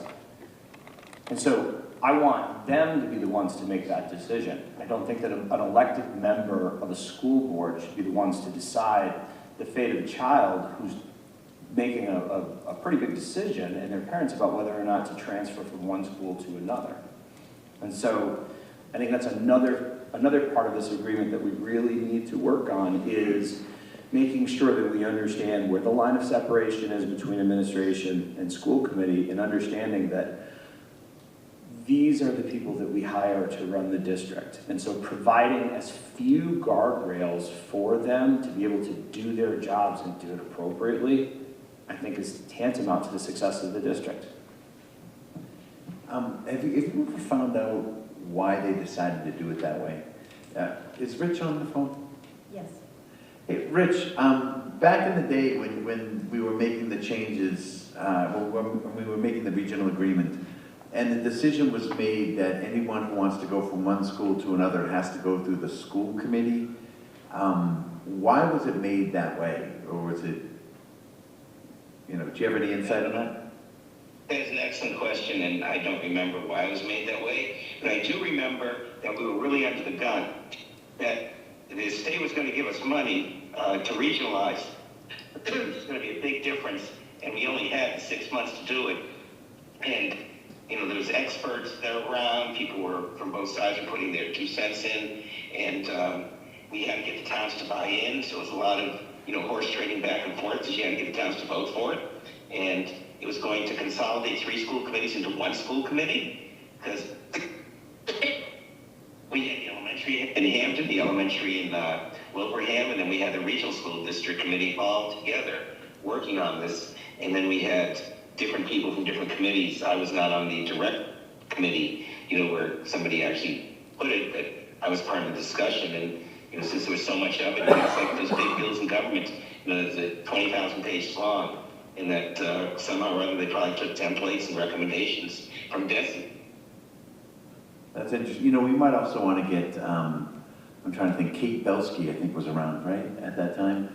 Maybe have her here, so when we're making these decisions, if we have questions like this, that we can, if she'd be willing to, you know, bounce some of these off. Why was that decision made? Oh, okay, that doesn't necessarily apply now, then let's change it. Or, oh, wait, yeah, that probably would still apply, you know, that kind of thing, just so we don't.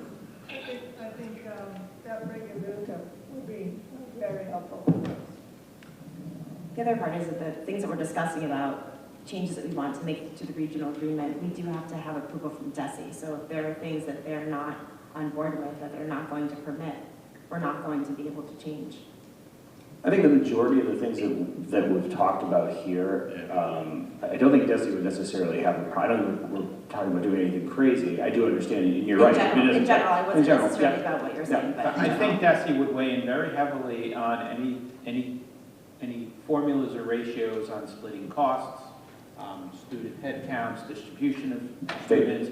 They may not be thrilled with the kind, like, I think they might be okay with us regionalizing middle school, but they may not be thrilled with the concept of regionalization, you know, with the possibility of elementary school students not being educated in their town. I don't know, but that's a possibility. But I mean, what I'm feeling is that we have a list of blank questions that we need to have answered before we can move forward with this.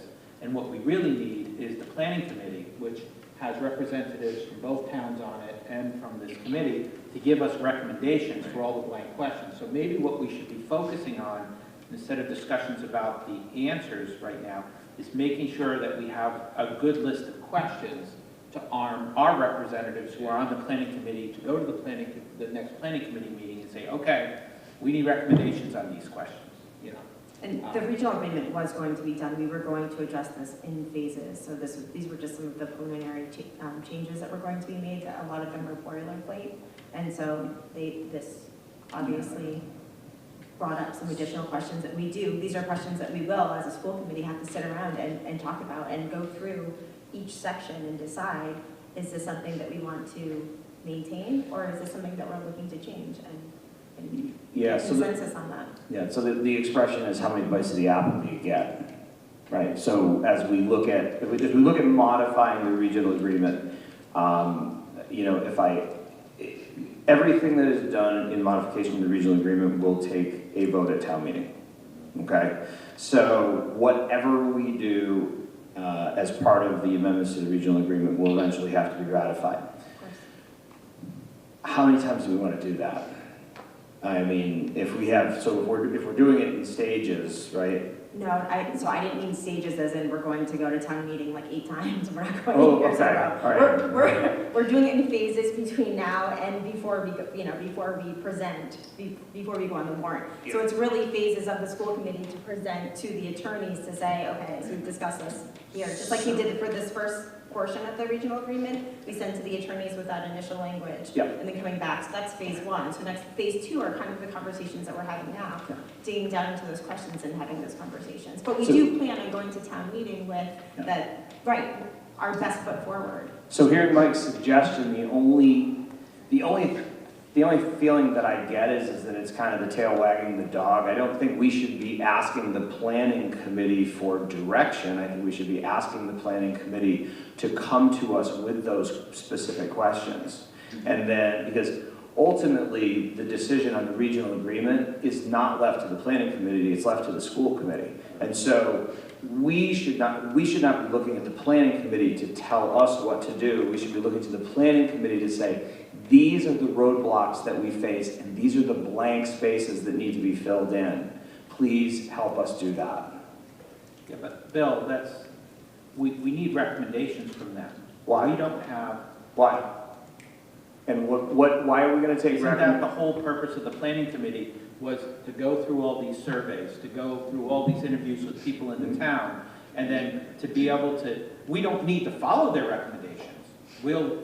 But I think that the first step is the planning committee is going to give recommendations to the school committee to answer a list of questions, right? For example, question number 1, are we going to ask to regionalize starting at middle school? Or are we going to ask to regionalize for all the grades? Okay, question number 1 is certainly the first red box that the attorney left for us on the score sheet, right? And then, then question number 2, is there going to be a change in the assessment method in terms of, you know, the formula for how the assessment is made. Okay? You know, I mean, because. So I think, well, you're kind of saying the same. Are you saying that you want them to answer those questions for us, or you're saying that you want them to formulate those questions, talk about them, and then bring them to us? I want us to give them questions and hear their recommended answers. Don't forget, there's selectmen on the planning committee, there's representatives from finance, and there's representatives, are there representatives from finance? The Board of Select. But something that they are able to do throughout our conversations is they're able to provide feedback or ask us questions. But I mean, I can promise you that on our agenda for the next school committee meeting, this is going to be the topic and we will be discussing it. And as previously stated, we will be having a planning committee meeting on January 9th in what meetings in here, or the district conference. I would say that for the planning committee meeting, I would say that for the things that I brought up, and then any other issues that you guys have, I mean, I think that is the value of the planning committee is that you guys are able to drill down on all of the, you know, on that document, and basically with 4 people rather than 7, you can sit down and you can look at it, you can get some input from the select board, from both towns. But again, I don't, if you want them to give recommendations, great, but I don't, again, the decision on how to change the regional agreement and what we do, that's our responsibility. The planning committee is just providing an advisory role to us. Correct, but if we make decisions on what goes in the regional agreement that the towns are not going to agree to, it's not going to pass. And the whole effort is a failure, which is why, you know, we're going, you know, hypothetically, the select boards in both towns should be on board with what our recommendations are. They should then be helping us politically go to the towns when it comes to town meeting. You know, all the selectmen in both towns, it would be great to have their universal support of whatever the changes to the agreement are, because we're going to need, you know, if we don't have their support at the town meetings, you know, we don't want to see this, what happened before to the last attempt at changing the regional agreement, happen again. You know, we want to make sure that both towns, you know, both towns' leadership are behind it, that there's transparency, which there's been tons of, so that you know, nobody's feeling like, you know, anything's being rushed, and that you know the towns are in support of it, and it ends up passing at the meetings. Right, but at the same time, we certainly don't want to short-circuit the deliberative process of the school committee, correct? Oh, no. So they will come to us decisions. with recommendations, but at the same time, I mean, our charge is to provide the best educational opportunities for our students possible. So, you know, I think you bring up a point, the political point, which is there may be changes that are not supported in both towns. The question is does the school committee as a whole have the will to stand behind decisions that may not necessarily be the most popular from a political perspective, but make the most sense from an educational perspective? Yeah, so I think you're both saying the same thing, actually. We just finish that thought.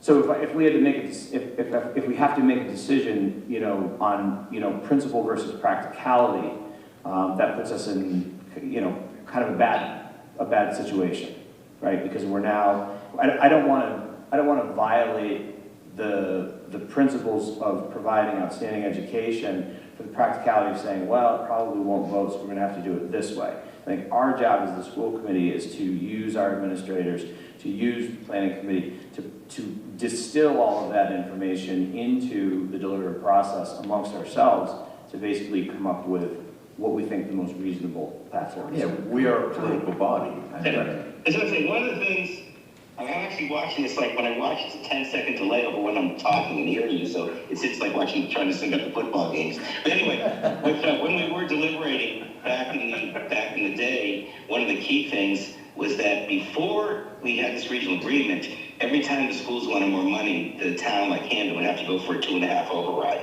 And 2.5 wasn't that over, you know, proposition 2.5.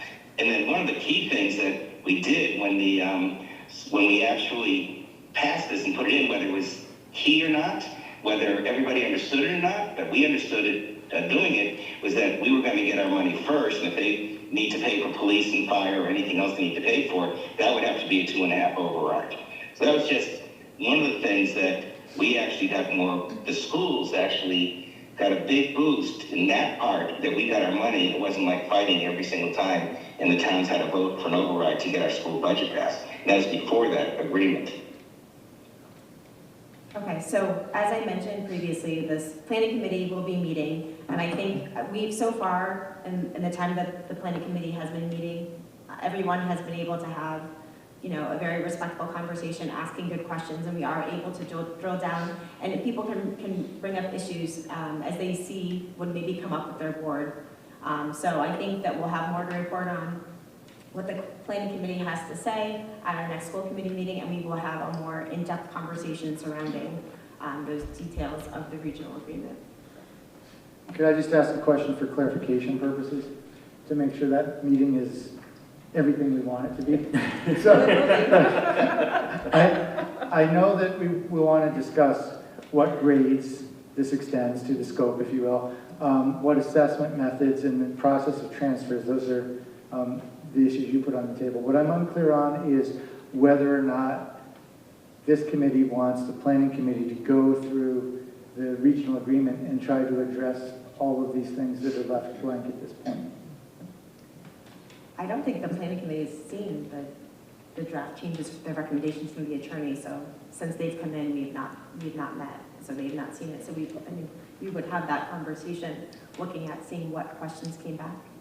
Do you think that maybe we can do, or have some group, or whatever, however we want to do this, just kind of go through and be like all right, changing the and to at or something like that, just go through the changes that we don't necessarily, there will be no debate over, and then just find out what are the substantive changes, and then be able to. I think the document that John provided basically does just that. Jesse's already done that. Yeah. So so they already have that. John's already, and John provided a very nice summary for it. Remember, half of the planning committee has already seen that document, right? You're sitting right here.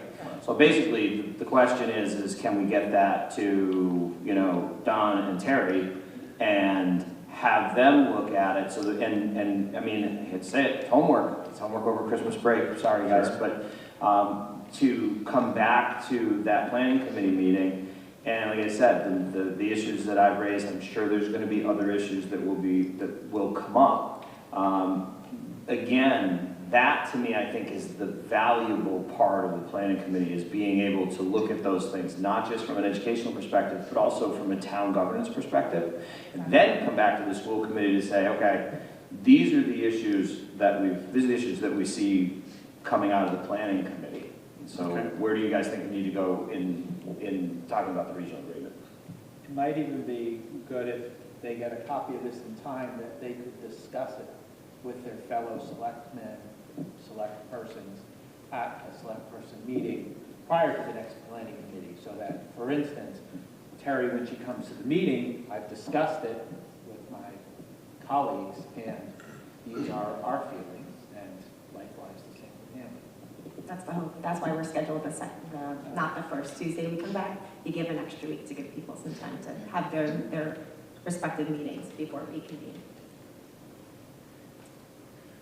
It will be a process. I can assure you that. I can tell you that just in the years that I've been on the committee, we have had very, very few changes to the regional agreement, and none of them are a slick process. So, and it's something like this global, I think it will take a lot of time, a lot of effort, but I think it'll be worth it in the end. I really do, because I think we have a benefit of an awful lot of years of experience behind us to help us forge ahead. Okay. Any other questions on that? I have one question. Okay.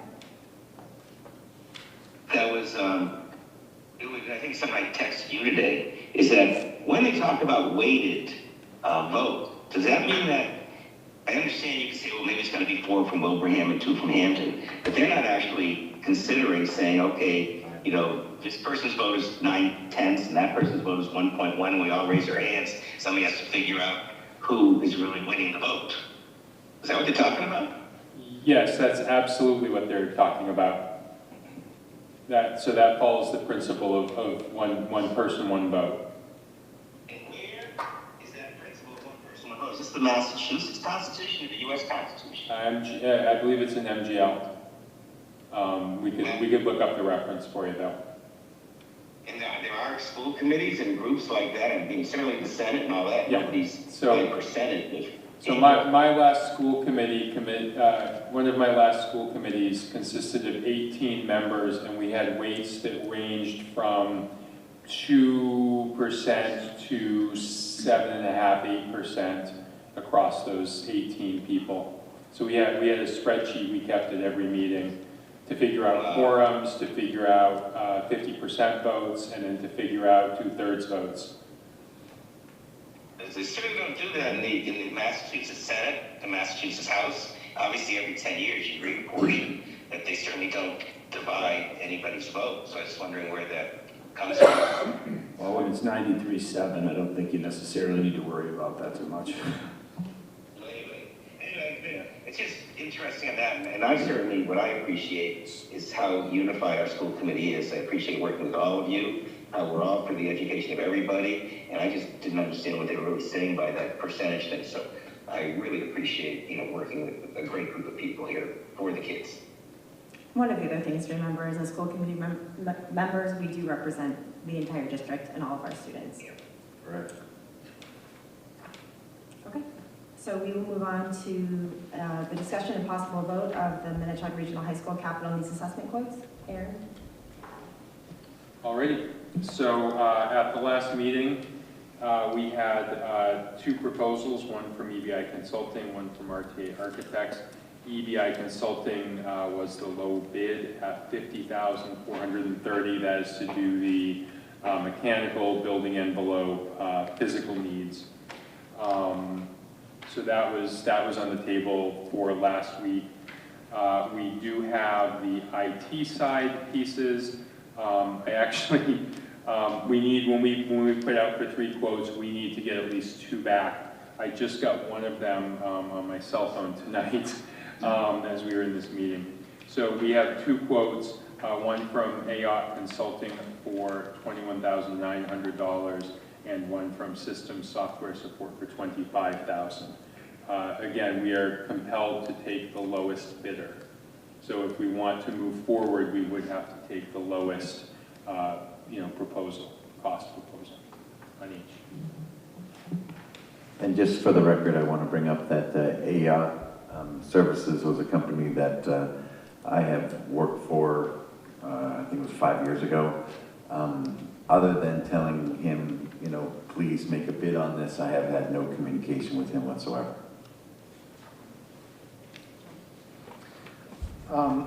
For those who were not at the Finance and Operations Subcommittee, I just wanted to share that at a prior Finance and Operations Subcommittee meeting, it was shared that there was a group of elected and appointed officials from the 2 towns that was getting together to discuss capital needs of the district.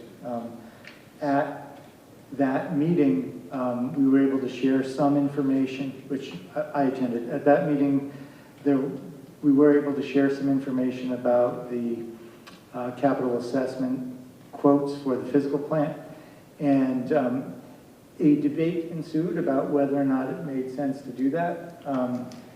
Some of the same discussions that came up here came up in that context, and there was a discussion that we were doing this because it was felt that it was important to provide some kind of backstop to our own assessments.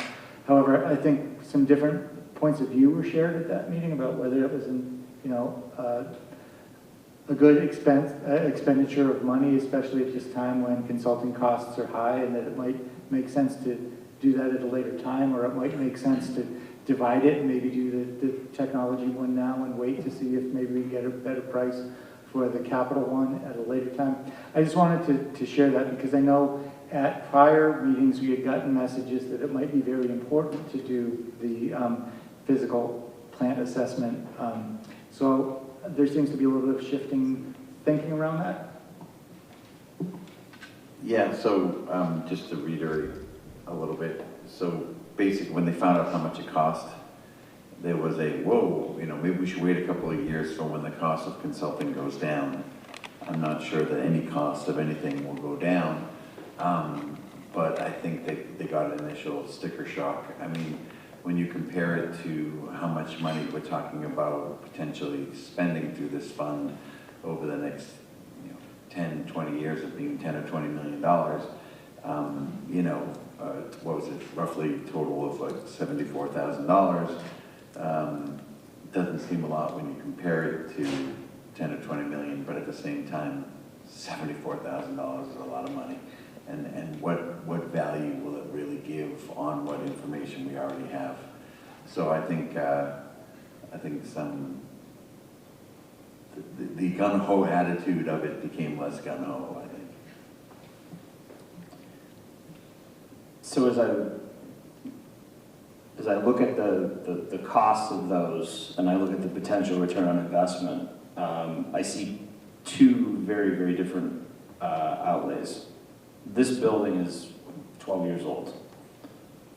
I don't really know how much information we're going to glean on capital improvements to a building that's that young.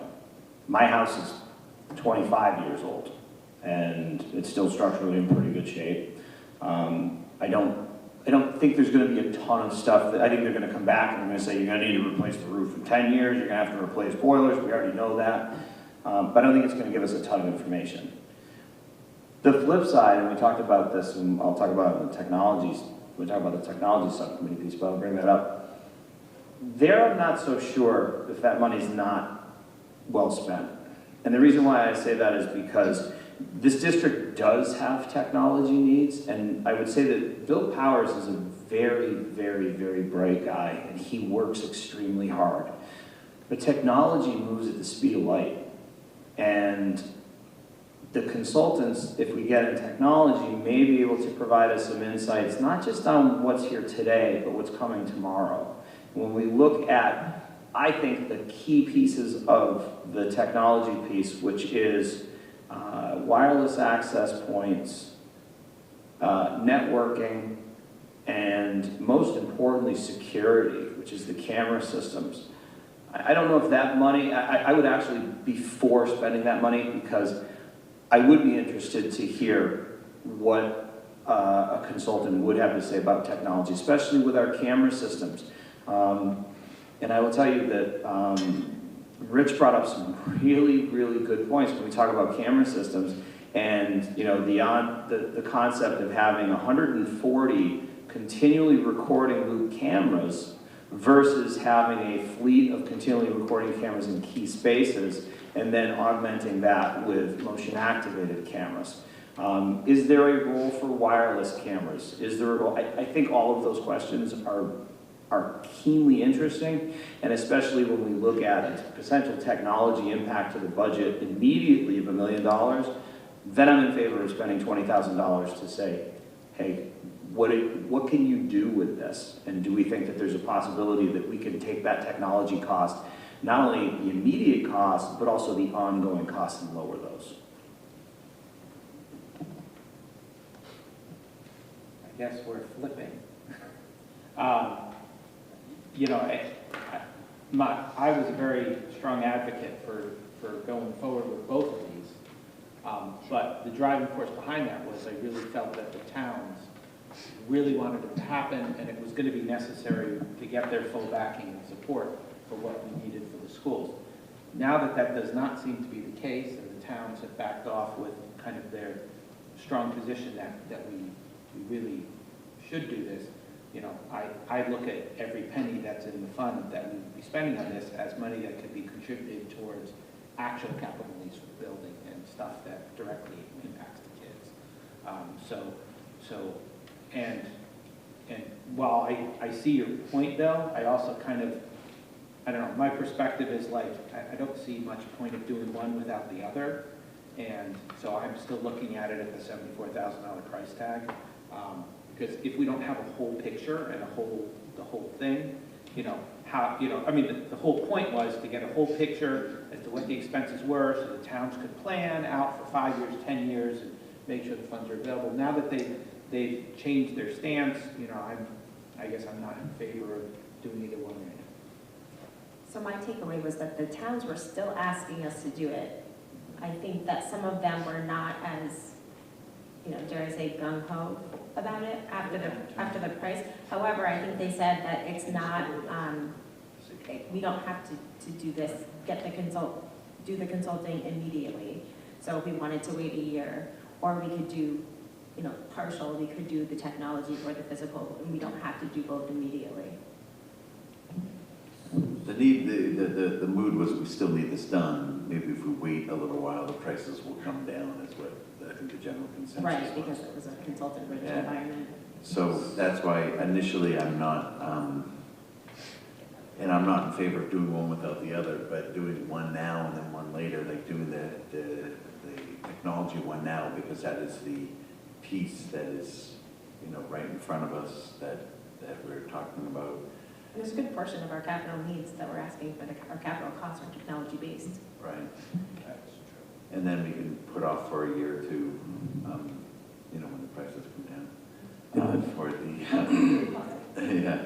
Or if they don't come down, then we'll just be keeping ourselves, I guess.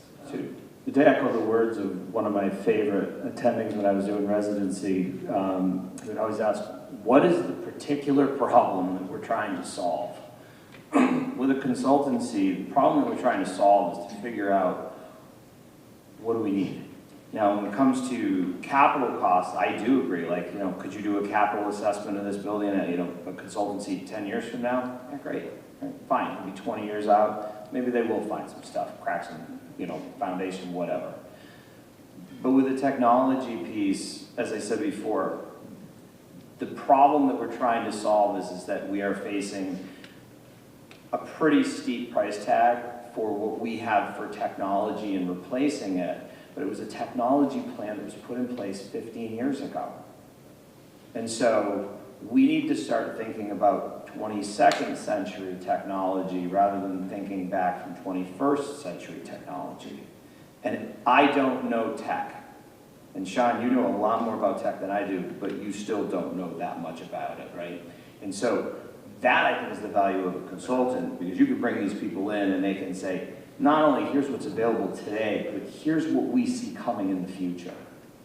And that's the value that I see in it. Whereas for the building envelope, I don't think the return on investment is there. I don't think we're going to find that much to make it worth the expense.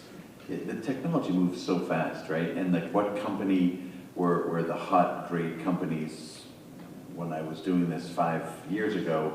And the companies now, they're not the same. So there is some merit to that.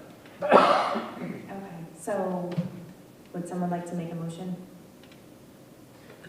So we're talking about, the physical plant, and IT, because you had the 2 quotes. So anyway, but so we can move this forward. Yeah, I would make we have 2 quotes for the IT, with the AI consultant. I would make a motion that we do not engage in a physical plant consultancy for Minnetonka Regional High School at this time. I don't think it needs to be a motion, we just don't do anything, right? I don't know. I'm gonna say, I don't think we need to do a motion to do nothing. I think we just don't do anything, right? But if you want to do one for the technology, then I'll make a motion to approve an expense up to $22,900. What was it? $21,900. Up to $22,000 for an IT consultancy to happen for Minnetonka Regional High School. Do I have a second? Second. Okay, any additional questions, discussion? Okay.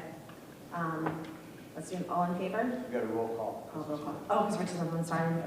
Okay, so Bill? Yes. Cheryl? No. Sean? I have to abstain. Lisa? Yes.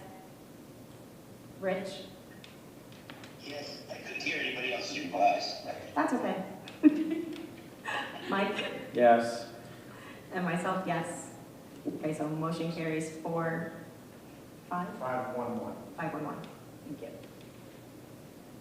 Okay. That's it. So we will move on to public comment. Is there anyone here that would like to make a public comment? Good. You're good? Okay. Thank you. Thank you. Thank you for staying here. That in itself is public comment. Yes. I think I'm good. Okay, so we'll move on to the subcommittee updates. We'll start with the curriculum subcommittee. Lisa? No update. Okay. Planning committee, we are meeting Tuesday, January 9th at 5:30 in the IRC. Okay.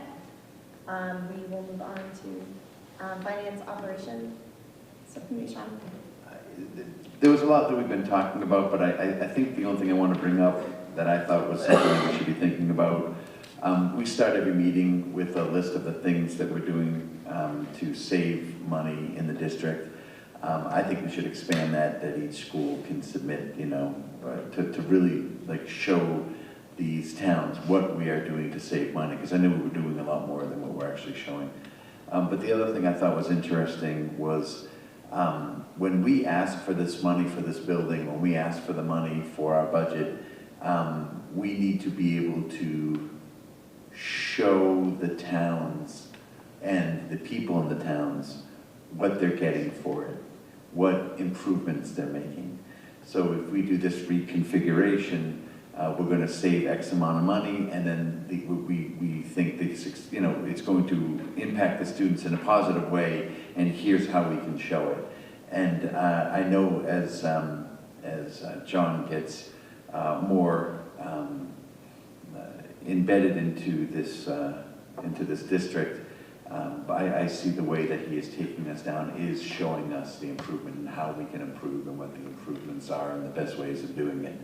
So that is a challenge that they did throw down to John, and I just thought that was a really great way of presenting any issues that we have with the budget to the towns, is telling them, and this is how we will show improvement, you know, the benefits of doing that. So, anything else you want to bring up, or, yeah, thank you. Bill, do you want to go next to see if you have anything to add? I don't know if there was similar conversation. Just Technology? Yeah. Yeah. Or did you already say everything? Yeah, I mean, it was pretty much everything. The hour was late. I don't think there was anything other substantive we talked about. We talked about Chromebooks, but most of it was on WAPs and cameras. So. Thank you. Oh, by the way, next meeting. Yeah, our next meeting is set up for January 22nd at 5 p.m. in the district offices. And I believe FinCon is right after? Yeah, it's on the same day right after, because the representative from Hamden, they don't have a meeting that night, so we can meet later.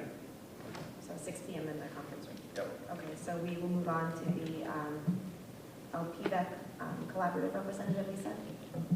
We went over municipal reimbursement program, curriculum instruction and assessment presentation, an update on the Yonder pouch for cell phones. They're doing really well with not using their cell phones. And we went over a revenue and expenditure report. Any questions for Lisa?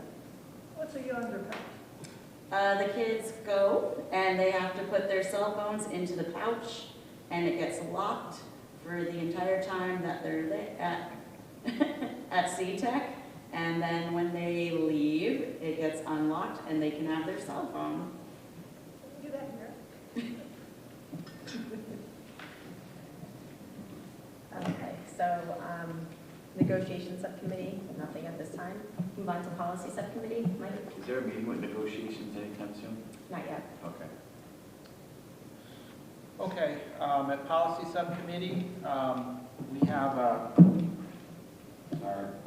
first we have the third reading and possibility of vote for adopting the following policies. AA- Regional School District Legal Status. Sorry, AA-I. AB, the people and their school district. AD, mission statement. ADC, tobacco-free policy. EJE-I, regional school district procurement requirements.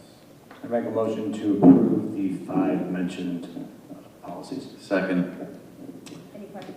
Any further discussion? Roll call vote. Roll call vote. Bill? Yes. Lisa? Yes. Sean? Aye. Cheryl? Aye. Michelle? Aye. Rich? Yes. 6. It's only a 5-second delay. You're exaggerating. Myself, yes. Okay. We also at the subcommittee passed and have the first reading of the following 7 policies for adaptation. AC-non-discrimination.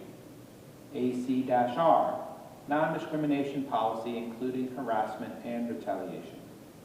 BA-school committee operation goals. BBAA-school committee member authority. BBBC, school committee member resignation. BBBE, unexpired term fulfillment.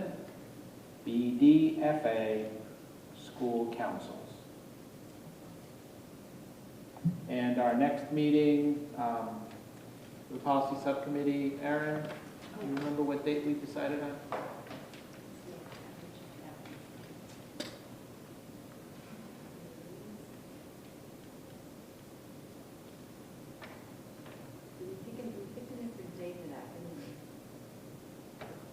I think it was the week after the canceled. It wasn't the 4th. I know, I think we did the week after. right? Yes. That was the lamentation. That's right. The committee giveth and the subcommittee taketh away. That was.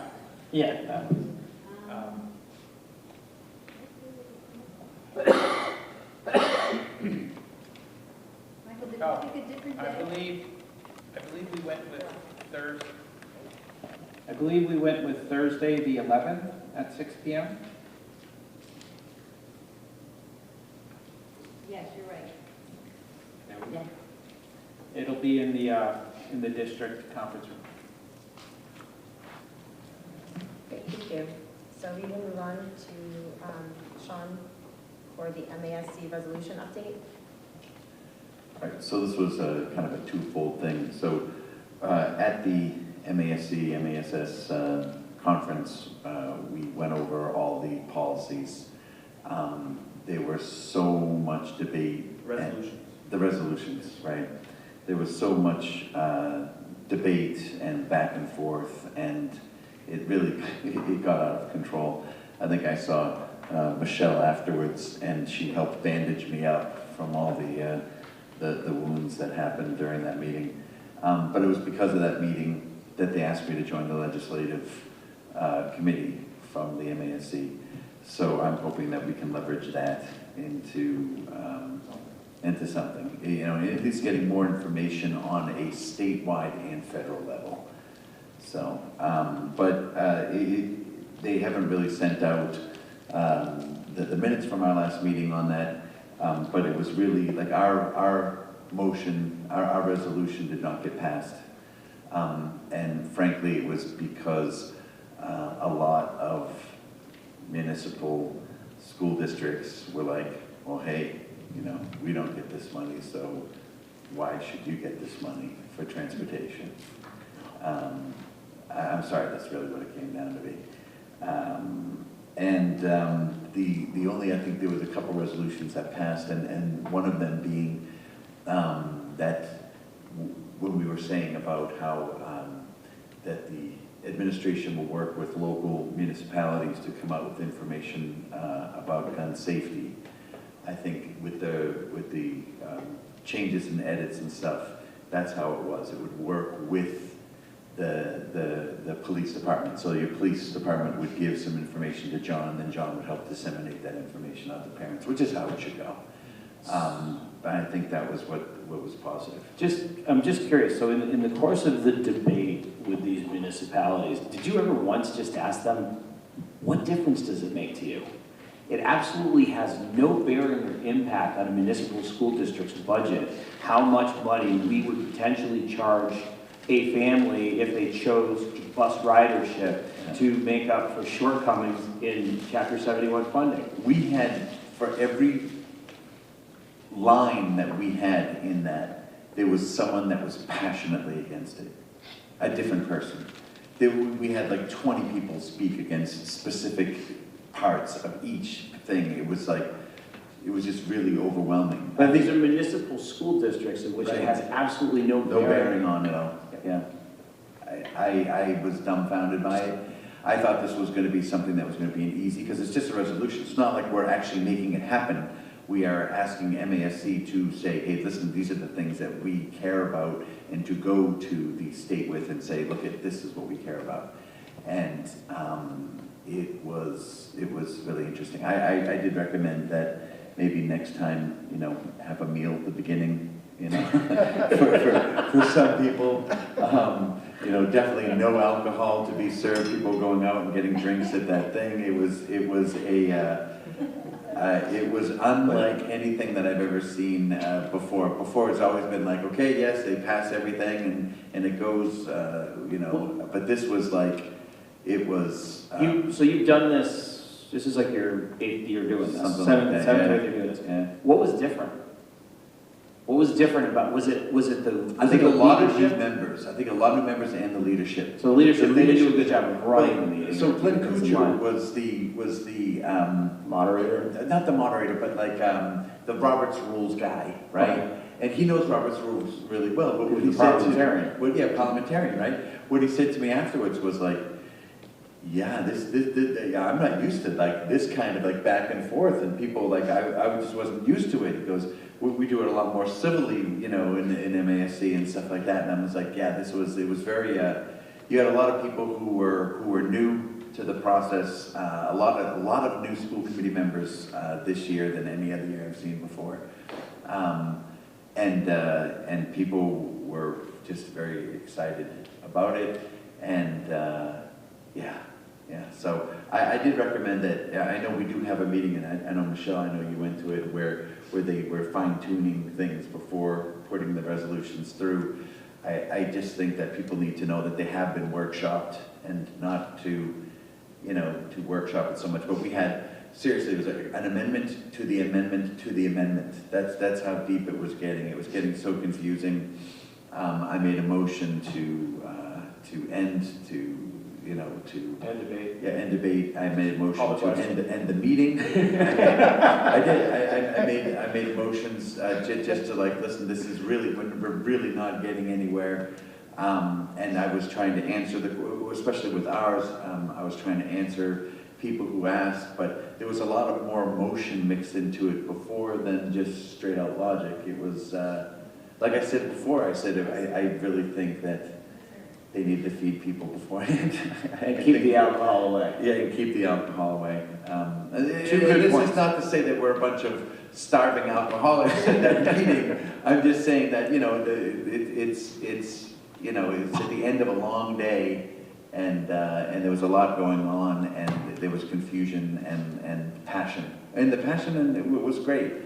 I just think a little misguided. Yeah, a little misguided. I think people thought that they were actually passing these things rather than these are the recommendations we're making to the state and let them hammer it out. So, but it was, I mean, brutal, but it was a lot of fun. There you go. Next year. Thank you. Yeah. All right. Move on to the consent agenda. Make a motion to approve the consent agenda. Second. Questions, concerns? Roll call. Bill? Yes. Cheryl? Yes. Sean? Aye. Lisa? Yes. Rich? Yes. That was like a 3-second. Yes. Myself, aye. Motion carries 7-0. Future agenda items?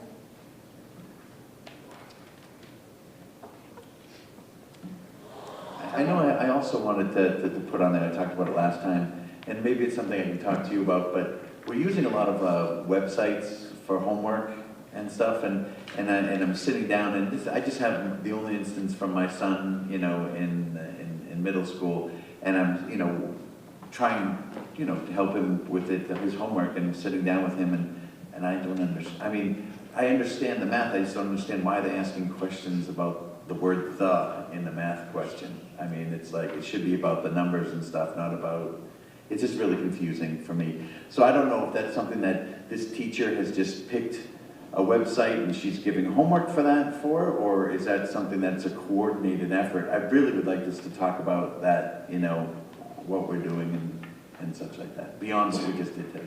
I would just offer that the idea of being in the position of not understanding your child's homework, it just gets worse. All right, I'm going to tell you right now, my daughters literally, what they bring home is like just so far. I'm not saying it's beyond me. I'm saying that I don't understand why is this question being asked the way it is. No, I totally get it. I totally get it. There will be a time where you'll be looking at. I'll be calling you, Nicholas, and being like, I have no idea. Like I cannot help you here. I'm so sorry. It was more of the why of the question. Like, why are you spending so much time like on this? Is just it didn't make sense. So I'd like to, instead of having our next meeting on Thursday, January 4th, I'd like to not have that meeting and have the meeting on Thursday, January 18th instead. Second.